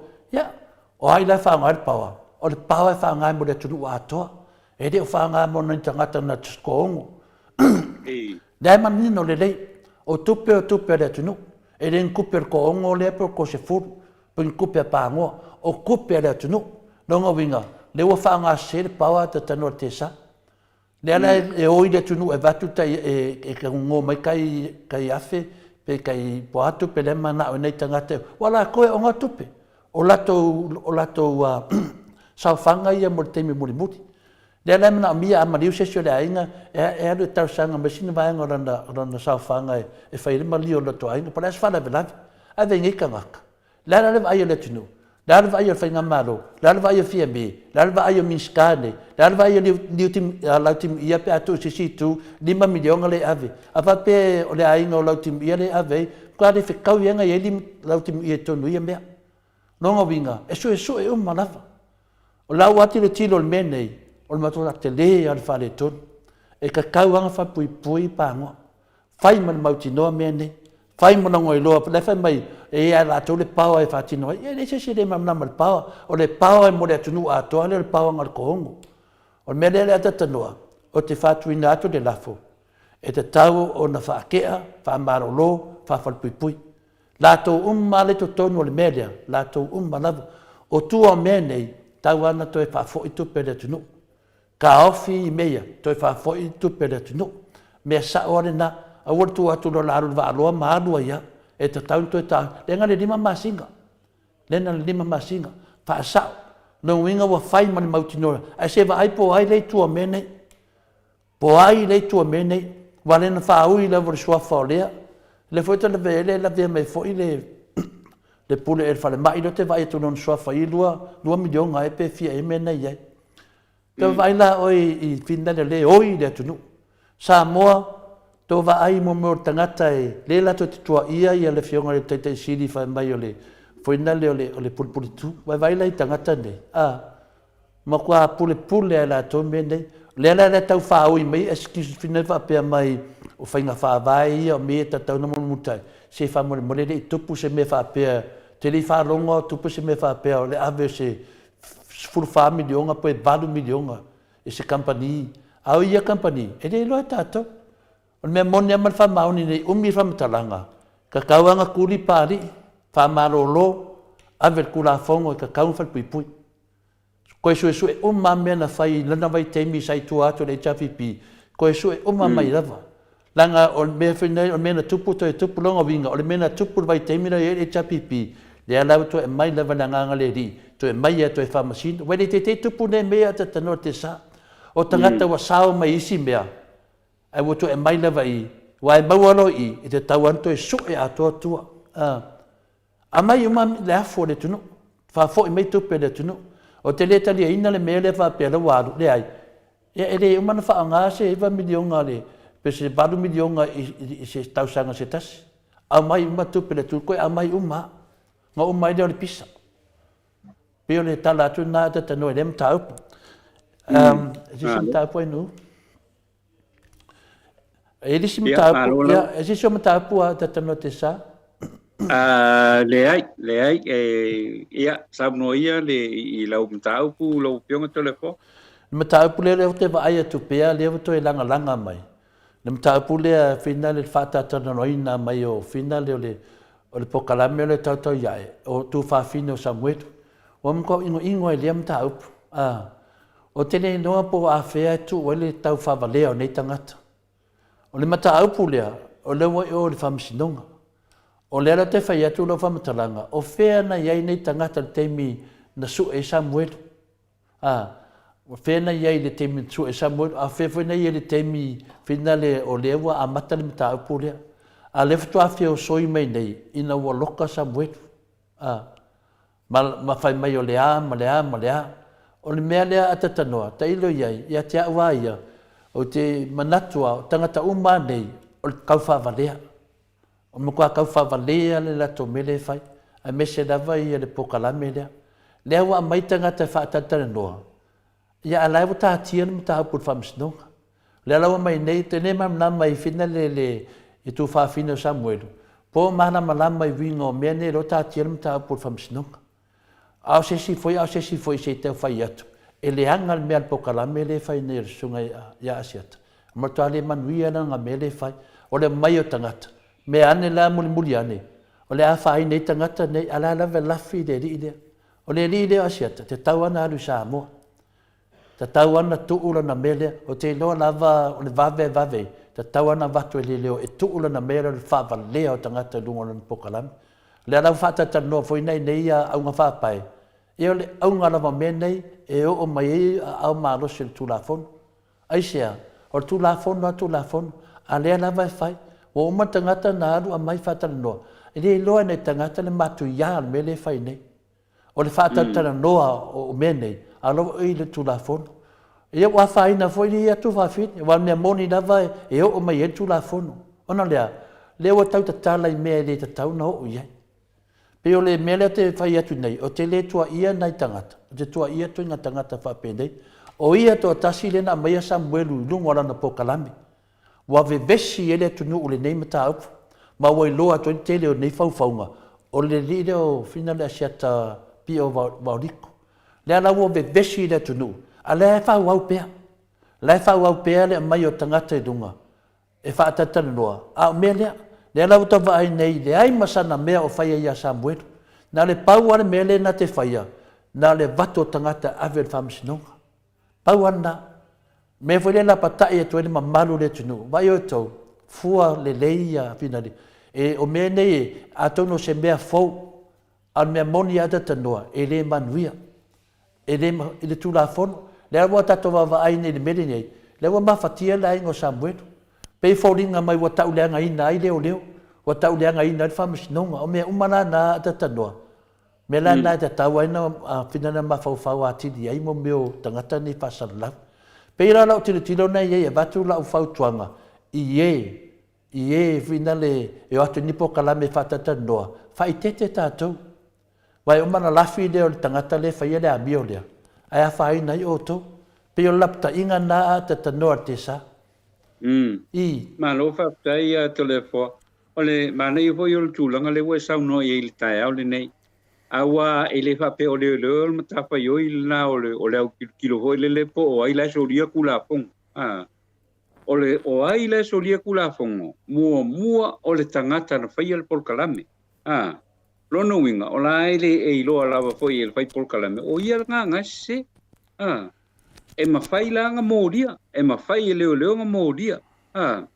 Ole whalawe lawe le wala me le uku. Ki ngā ngai lo soli kula fo. Anai whai ya. O ine nei. Longo winga mkwale ai ama se kea i le au whai kula fo ngā Samoa. Pea o ia leo. Pea o iai leo ka kaunga kula i mai whaakingo la ko mka whai oi. A kilo aku e a fo i soli kula fo ngā me le whai. Longo e kakawang ke fongi se si i le porkalame la fai sole ngai se sel ko me ngai fai se sel ko me ngai fai le ka kaung ko o mai fam kalanga nga a fai lo ko fai fo ia nga sa lo le ile fo ile ave modia me ngai kaunga nga fai ai ale fala be la le me le o kupingi e makwa wan me le mo wa nga le o mai aku ngui fa o mai operate ko kong ngi Samoa a fa pe wore lo la se kula po awa nge ya fu nge fain ko por kalame a or kula fongo le ko ke suri awa me kong wanga le wo ku po fa la ve Samoa ngi o mai media mai fa fu solil kula fongo Samoa ai mo se si o fo yo observing ya kula fongo le mo se si o fa le observing o kula fongo ala ye le la ye leo alfa la ele foi kai mi le su e ngime la o mai la e mau ki ngole le e foi el vanga le o mai fa fo operate i Samoa la fa pe o la le o le mai operate i Samoa ai fa fe kula fongo Samoa la ko fa fe kula fongo ale o ro kai ia foi el malo Samoa it's not e makwai le observing la va kanga ngi e fōringa mai lai, e whapea mai le lima, fōi le kangaka le a Samoa, le uwhai kula fongo Samoa. E leo sao fōi, e leo sao fōi ia, o kangaka le kai ka ia fōi oile, i le lale ki oma lao o ngangai ngusi. Sei kau kilo i fōi ei, e le se o le mele lau ke whai el kai minge, mo ia le se, kua i se ale mele fōi e whai le kai minge, mo wakang whasao. E le whapela e ke ngofoi e ke peisi whafo, i ngui whafo. Nga whapela ia e wa exemplify i oe ma i le a foile, i kula fongo Samoa, le ai, a iei kula fongo Samoa e kau whaakingo, i e kaunga iei, e ka kaunga whaim whaakingo. Ai le whapea o kou mai whapea, o pore fo i le ame, e vare umai, le ia ma se se di foi, e ka ofi ka ko mei e whai. Lango ka ko le e peisi fafoingi wala me kongwal nga le kupungi that's exactly what's happening in Samoa ele ia ma se arm of government e kilo uma ye me e me ye fa le kongui ile media ka ko lo pionga telefona anu tinga lavana na kaluka ia kanga kaile ile mata upule ya Samuelu fa pe fo ile le tua ia i fo iole fai pole le ya le hero tato po kalame ile Maleifua yo tua ala lava e ia au fai por kalame le mimilo lava ia le pule ese le loko le anga o le me ai nganga oi o savea ya le ala le pule pe lai kai anga kukusa male ala le pule le me fia ola ai nganga oi Tu sa le mele i nei whina le awa fwoi le malamama anga le tunu. O le tu nanga le tana noa tuai. O mea loa i o le whamsinonga. Mataunia na loa i eita ngata wo ana popongi mo tu whawhino Samuelu. Ma ona popongi mo Samuelu. Oi pe anga popongi ngā vale. Nei, se watu pe le whamtalanga le matautia o le mea nei. Wha o ngā se le anga pongi. Le ala leo pe fōringa mai, o matauria, o le mata upuia, lau e orfa misnonga. Se lau ma le lua, se lau ma le wha mo lianga. E whina le tangata te e a Samueli mananga mo le mau. Le ala te whea atu le whamatalanga, whina le se se rewa i nei, maa fua mai po kalame nei. O la lau ta tira mata upu le whamisnonga. Matua ese al melai o i whamisnonga, ese mea e whaifafu. Peina le mele le ma foina safa le tunu ma fe to ai le tunu langa oi la le alofa pe a famatana menei e a pe on sa ia lo o famsnonga o le lato mela le fai ia le la ia Le la te se de isi tangata. O anga popongi, o ya anga pongi kanga ka pepelo nga oi. Mo tangata wa vesti ele tudu, ka ka ngofo makua inga le ala, ka ka ngofo makua inga ia le fionga fai pule. Ai le va ai le kanga. La sala to va ai pe ka ko fa sanga fa matala ti ai. Le o tato lo nele o le afi nei po kalame le o le tau iai. Wa fai ma vai su o le sunga le asiata. O na whaina ngā mi o lea. E ngalo e nei tangata lau tele. O la tau le ifi, e le o le ri lea. Ia, o le ifi mua o skama o whina le o Samuel. O aina o mai e Samuel. A mato whai atu nei lea asiata ma o tau uma lea. Pea mato whai atu nei whaapea atu whina lea. O whena i la au i le teimi na tala noa mai e Samuel i nunga le video. O whena i la au li le aso lea. O whena sa whai i la au li le aso lea. O whena i la au li. O whea o na i la au li le teimi na tala noa mai Samuel. A mato atu le whamatala me hoi. E le lei mo le whamasinonga. Ioi, le tele o mea mato te tau fiofi. Langa o nunga whamasinonga. A mato whaasanga lai e mato a ka lepe tu la whono e ka koa ngai i whamatala mea nei. Le oa ma le tele o mea le tātia i moto Samoa. Ai le mawhai ata tanua te sa. Ona o le whamasinonga. Wa o whesiri atu nei, o whena i la auri le teimi na tatanoa mai Samuel. O whena i la auri le teimi na. Lea nasi lato whanonga. Wa lela amatana o kangoi whai atu le mea lea. Mele e tau na kongo lako mawhawhau. O whena i la auri le teimi na interview mai Samuel. O whena na interview mai Samuel. O ngā whea, o ne maoka ai na interview mai Samuel. Le mele na e tātou e whai tete i tātou o lai lumu al whamasinonga. I moni mau o mai e se lau ma le whai a mo meo morianga. A tonu leo mamnama nei tangata nango nei tangata. O lai follow up i pepelo tangata nei. I tātou mana malama le melea. O morianga ma mele ave ia lio o si vai. Morianga le ave puleai. E onga. E onga mene atanoa. E oki e tangata. E maliu e tangata. E malepe ia inga. Le whaine melea. Le ala te whesiri atu. O whela nei e la auli de teimi na tatanoa mai ia e Samuel. Ana maota ai na tatanoa mai Samuel. O mela na a tatanoa te sa. O te whesiri ngia. Pea whapea o tūlanga na. Ai o te le mana o tana noa me whapea. Langa lai whamsinonga. Ioi. Wa o ka ua ngene menga i e la auli. E vevesi. E vevesi le atu nu. Ai le ma whaina o tau tala o whena i e la auli. Ka o mea o kopo o whenga le. E le anga to me le whai. Le ko ke mai pe folinga mai a le mato te nofo. On manato o tō e ngofo mātou.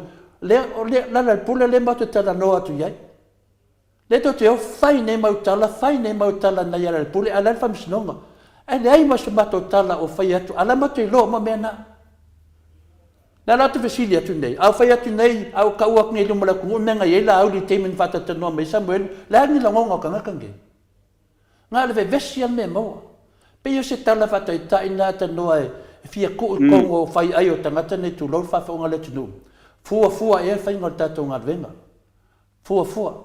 Wai e te whai atu e maua e mei e fia whamatala atu. Ma le tā whiofi langa lau e whamisinonga. E re ma whaina mato whaadanga inga i ringa venga leo. Ma whamatau mama ina ngā venga leo.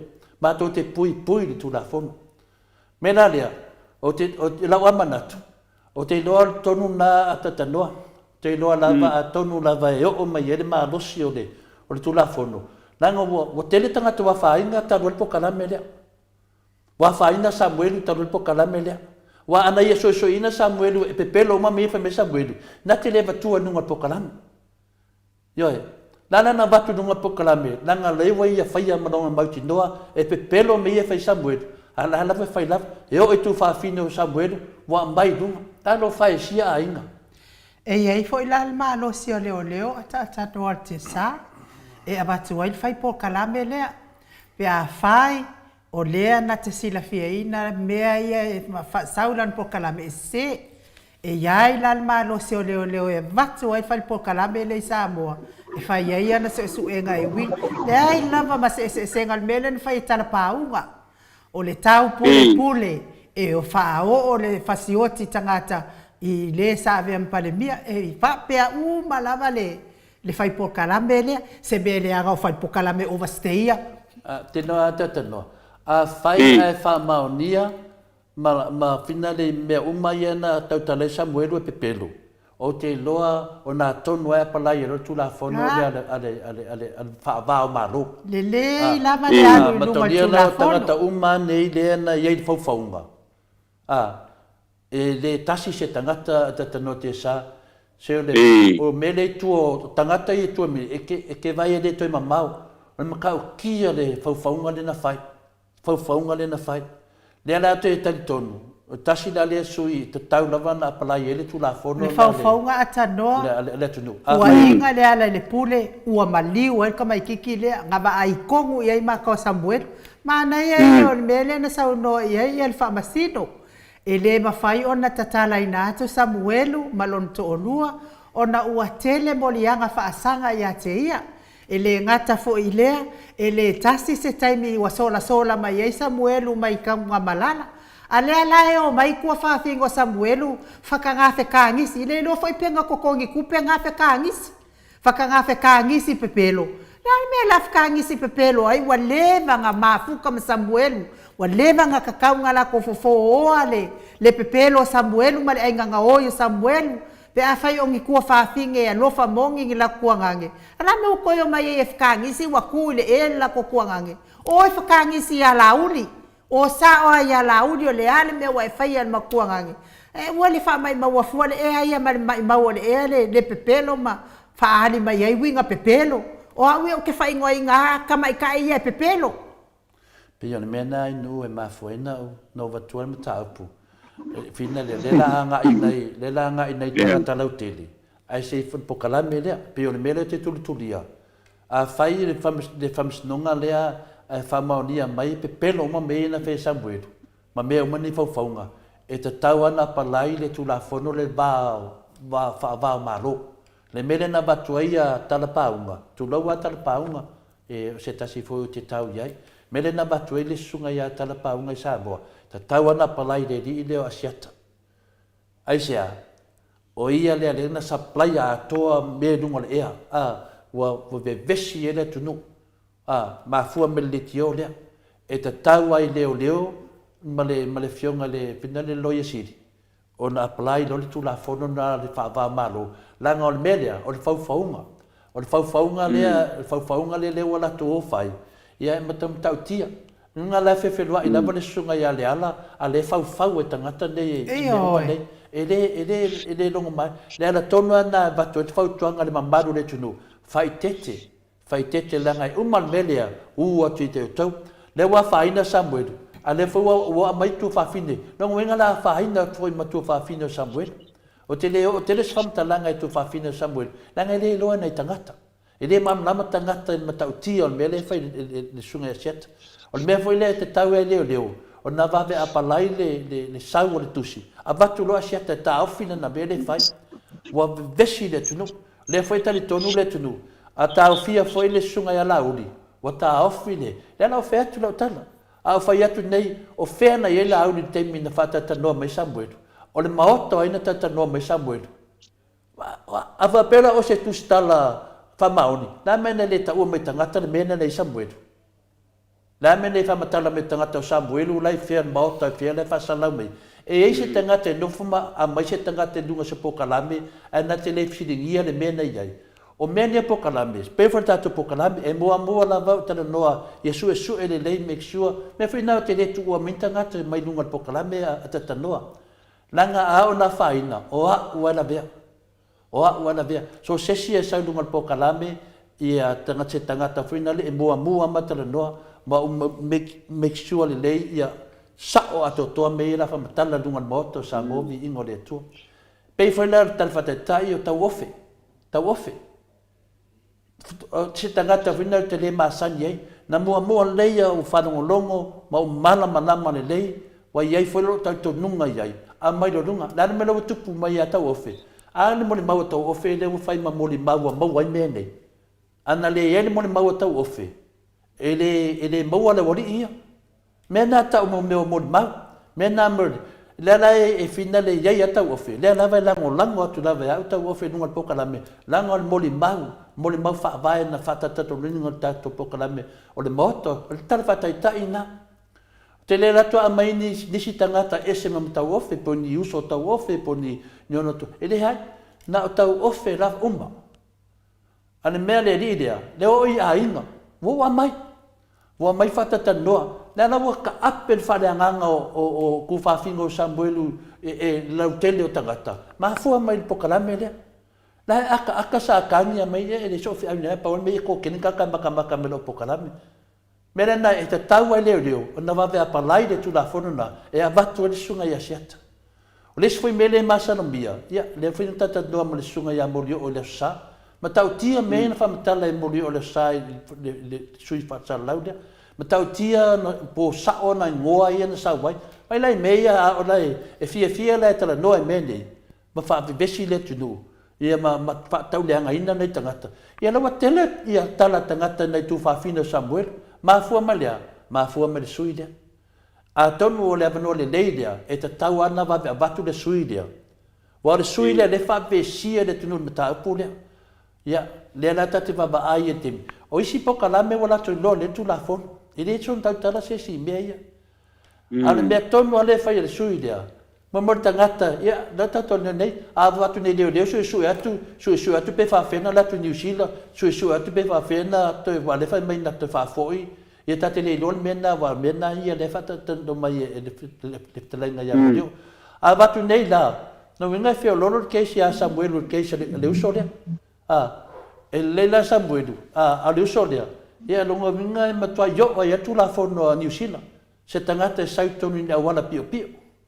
maka nga ko male ainga maka nga me mela dia o la wata talo ata tano manen ta pulia la wata talo wata tawana vave apalai de tu la fono fa va malo e vatu le sunga ya siatalia langa o ia le ma fu mai me nei pe o le tala tu na ta tano de le ta pulia ma lo le sa no to le fo ata no ya ma tu le ma no fa ye so fina ngalo ma e fa ma vai mai ai ta tu pokalame bo ya so yo no mo ta fo time fa ngal wengo telefon asinda malo la foi le sa so no foi le nei vai ngol ta ya o ma le tanto pokalame ele o to e si mana tu fa o popo ile nei foi vai ngol ta ya pa ul me yo le fa tai ia ile lo fa malang le o le tua le ua mai a foi le tato por kalame ia o lama pai wi foi le tato por kalame le nei pai ngo le taiao le tato feilo ai i le alofa malanga le o le tua i le aso a taia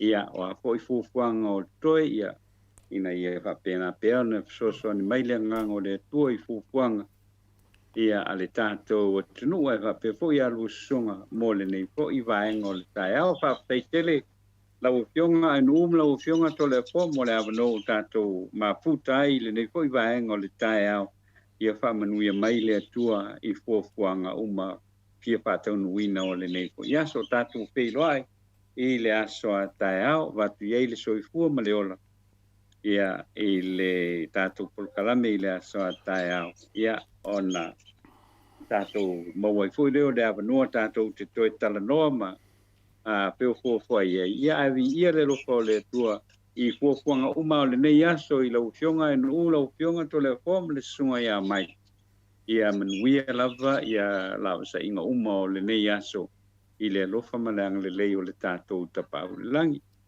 lau fionga to le fom lau fionga e nu manuia le nei aso paso i fuia so foi ata tano le ata no te sa dai lava Toi luas fulu Maleiva mi luas matasi minute o Natale o le tula iva i sini Australia. Telefone al melena e fa mai toi tasi. Le al melena fai atu fina le ia le ngalewa fa umal le tato pokalame nu. Ia malo lava le tato pokalame na mo le nei tai au. Ton fo ia tato talo pea i le atua ina ia maua pea le tatou watunu u le toa file mu, ma le file mu mai le atua. So ani fo i le ngangpa i o le atua e musuia e o loo whaatupua i a vevesi ma te tono so tatou watunu.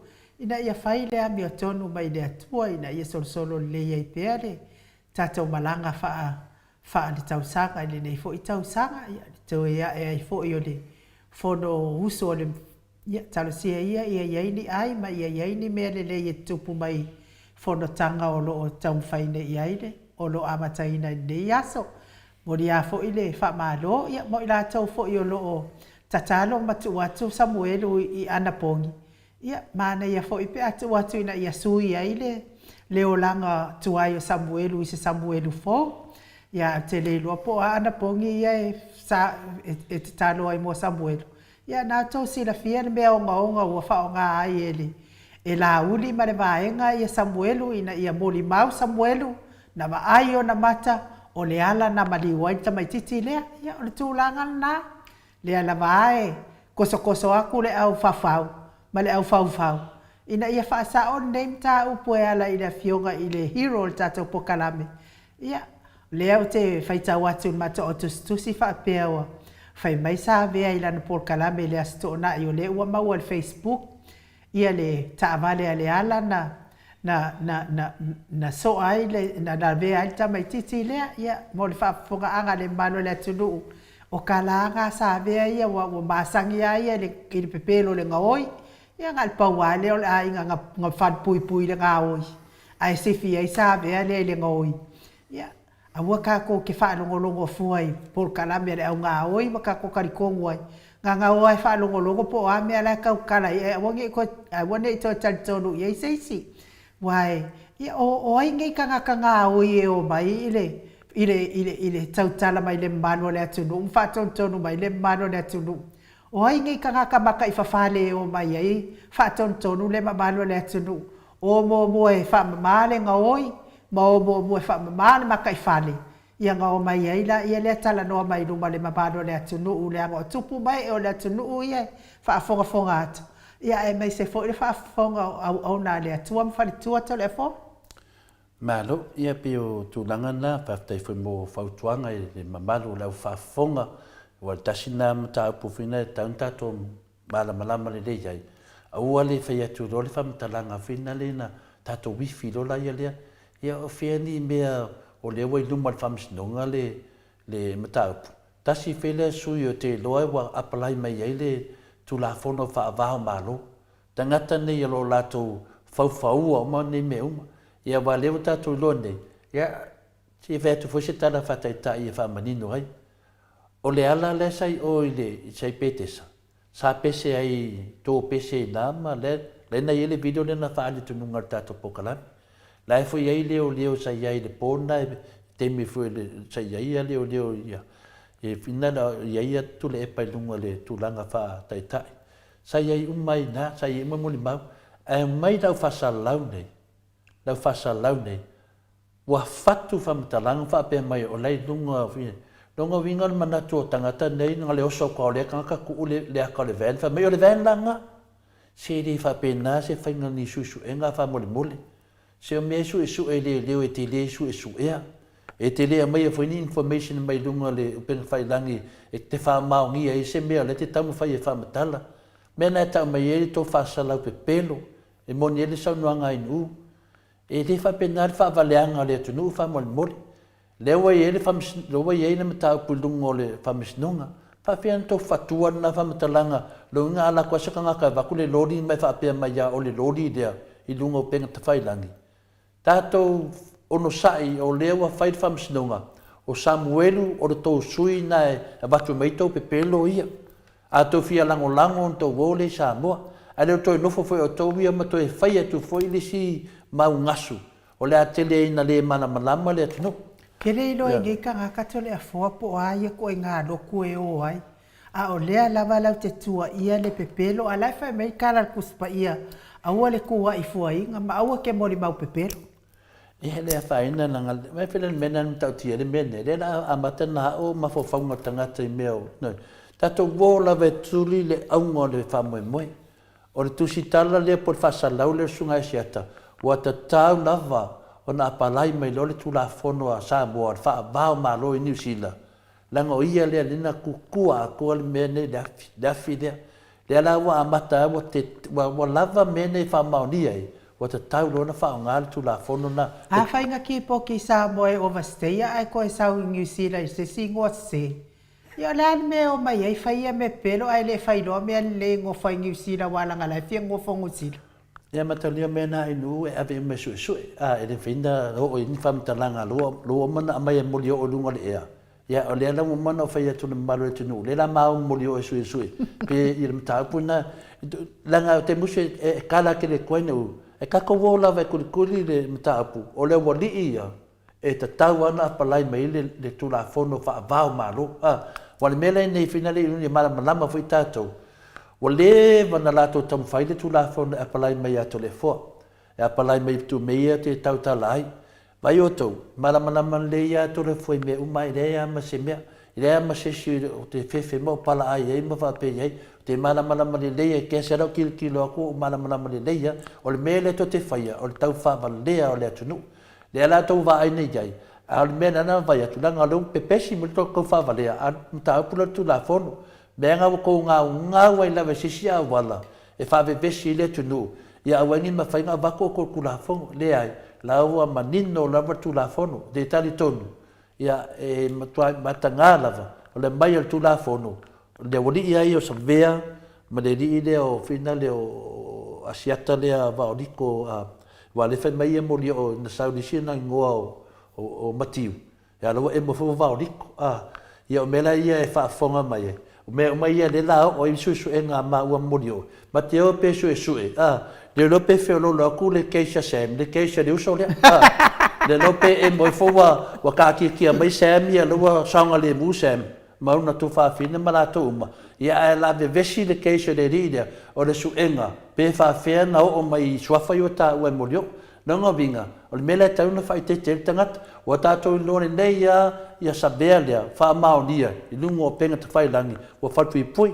o le sunga le asiat a su e tu nei le dua sua fai nga savai nonga vinga ia wa fai na New Zealand to ia fai na Samoa o le foi ei me au kafa e o foi tu langa i lona si sio manga ai nu e ma o fai me e mai tangata e fai Jesus e nga le e o ilon si manga e o ilon na ainga o le la be be mo mele le la fetu a fe su malie lo fa valere tu nu la va ai me te o fe o longo vinga uma long fa kau mai sem i de tau sanga ia lo po o la so i tau sanga le pe uma menen tu pe Samuel e tu pu fo ia ai meranda le no fa ia to finale tala fa tai se fe si di fo la fe na ia la uli te min fa ta no me Samuel e long marie le ia to mena ma to te le faia mena o fatuina se famtalanga na oni fasit le na batu voltato mata e lua fai pole e lua min stare na batu tato pokalami e o martemine e lo tautala to le fo e ta ofi na le fai famsnonga le foi la wata no le di de ma fai tende me mai le la fai tende e se fisidi to la ia na i lol mena ye la audi de temina na fina na fai interview Samuel na i lol mena ye la audi o lo te lol mena ye la audi mera na te tau enta to faitete tu ulu mal famsinonga ta tom ta upu fa mo la tele perde a ma to e fa mam la nga le ma fatia na ya ma to au fa longo i to tala pe pelo e fai al sunga le ya savea le fa me le ven si savea fa mo si di fa pena fa pia tai e tia ta mai ana ta mai ti di fa pena se me ya la mga ko o la ko ka ku la pisi nunga e sa fa mai ol media si di fa pena fa ngare ta longa le me foi na le ia ma se me na fa maunia le fa msinonga ti man matua ma fa msinonga le fionga ya tu fa sina na ave foi me fa pena e le fa nga ina ni me fa pena fa mole a lo te moni me fa mauni a lu sa mo ale ave o mauna la eve bella fa msinonga te mine ia portalia tu na in male fa lo ia me ta puli no fitar noi si tu ile so ta ya Mahalo whaafitai, o tato pokalabe na mo de tai au. Whamanuia tele le atua, whaafitai mata o tustusi, ilungo apia fōlinga, whaapia fō ilungo tato YouTube. Whamanuia le atua i tō e ngol de yaso. Mai se le au whai ngā nuenga, i tono whai ngā nuenga. Lungo le ala tele, maua le malosi, mai le ali, pui au angari leo le atua. Ia wāri sa ilinga o tamau a inga wā. Ia na yo tō a inga, whamanuia fō i tapua inga, sunga i whawhia ngainga, mwhalitua. Ai mai se o le au sina se o tātou atunu i tamama tina mātua i mao tamalawa, maua le file mu, mai le nganga pa ia, tai tō lua ina ai lo waso. Tātou wheloa i le aso atai au whaasoi ia, mai le maota Samoa vi ingo le atua i seni au se talia.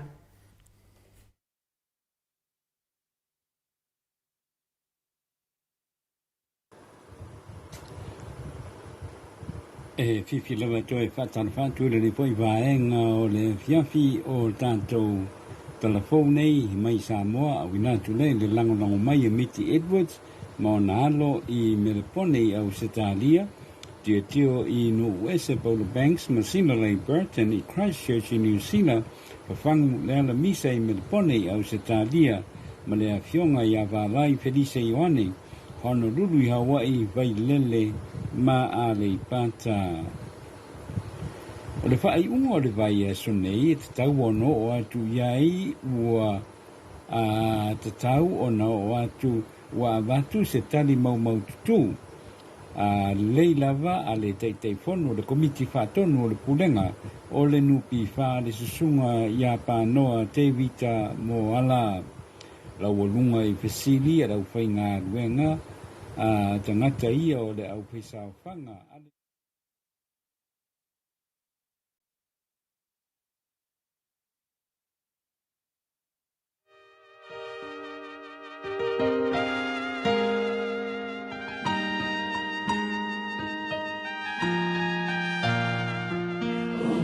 So much.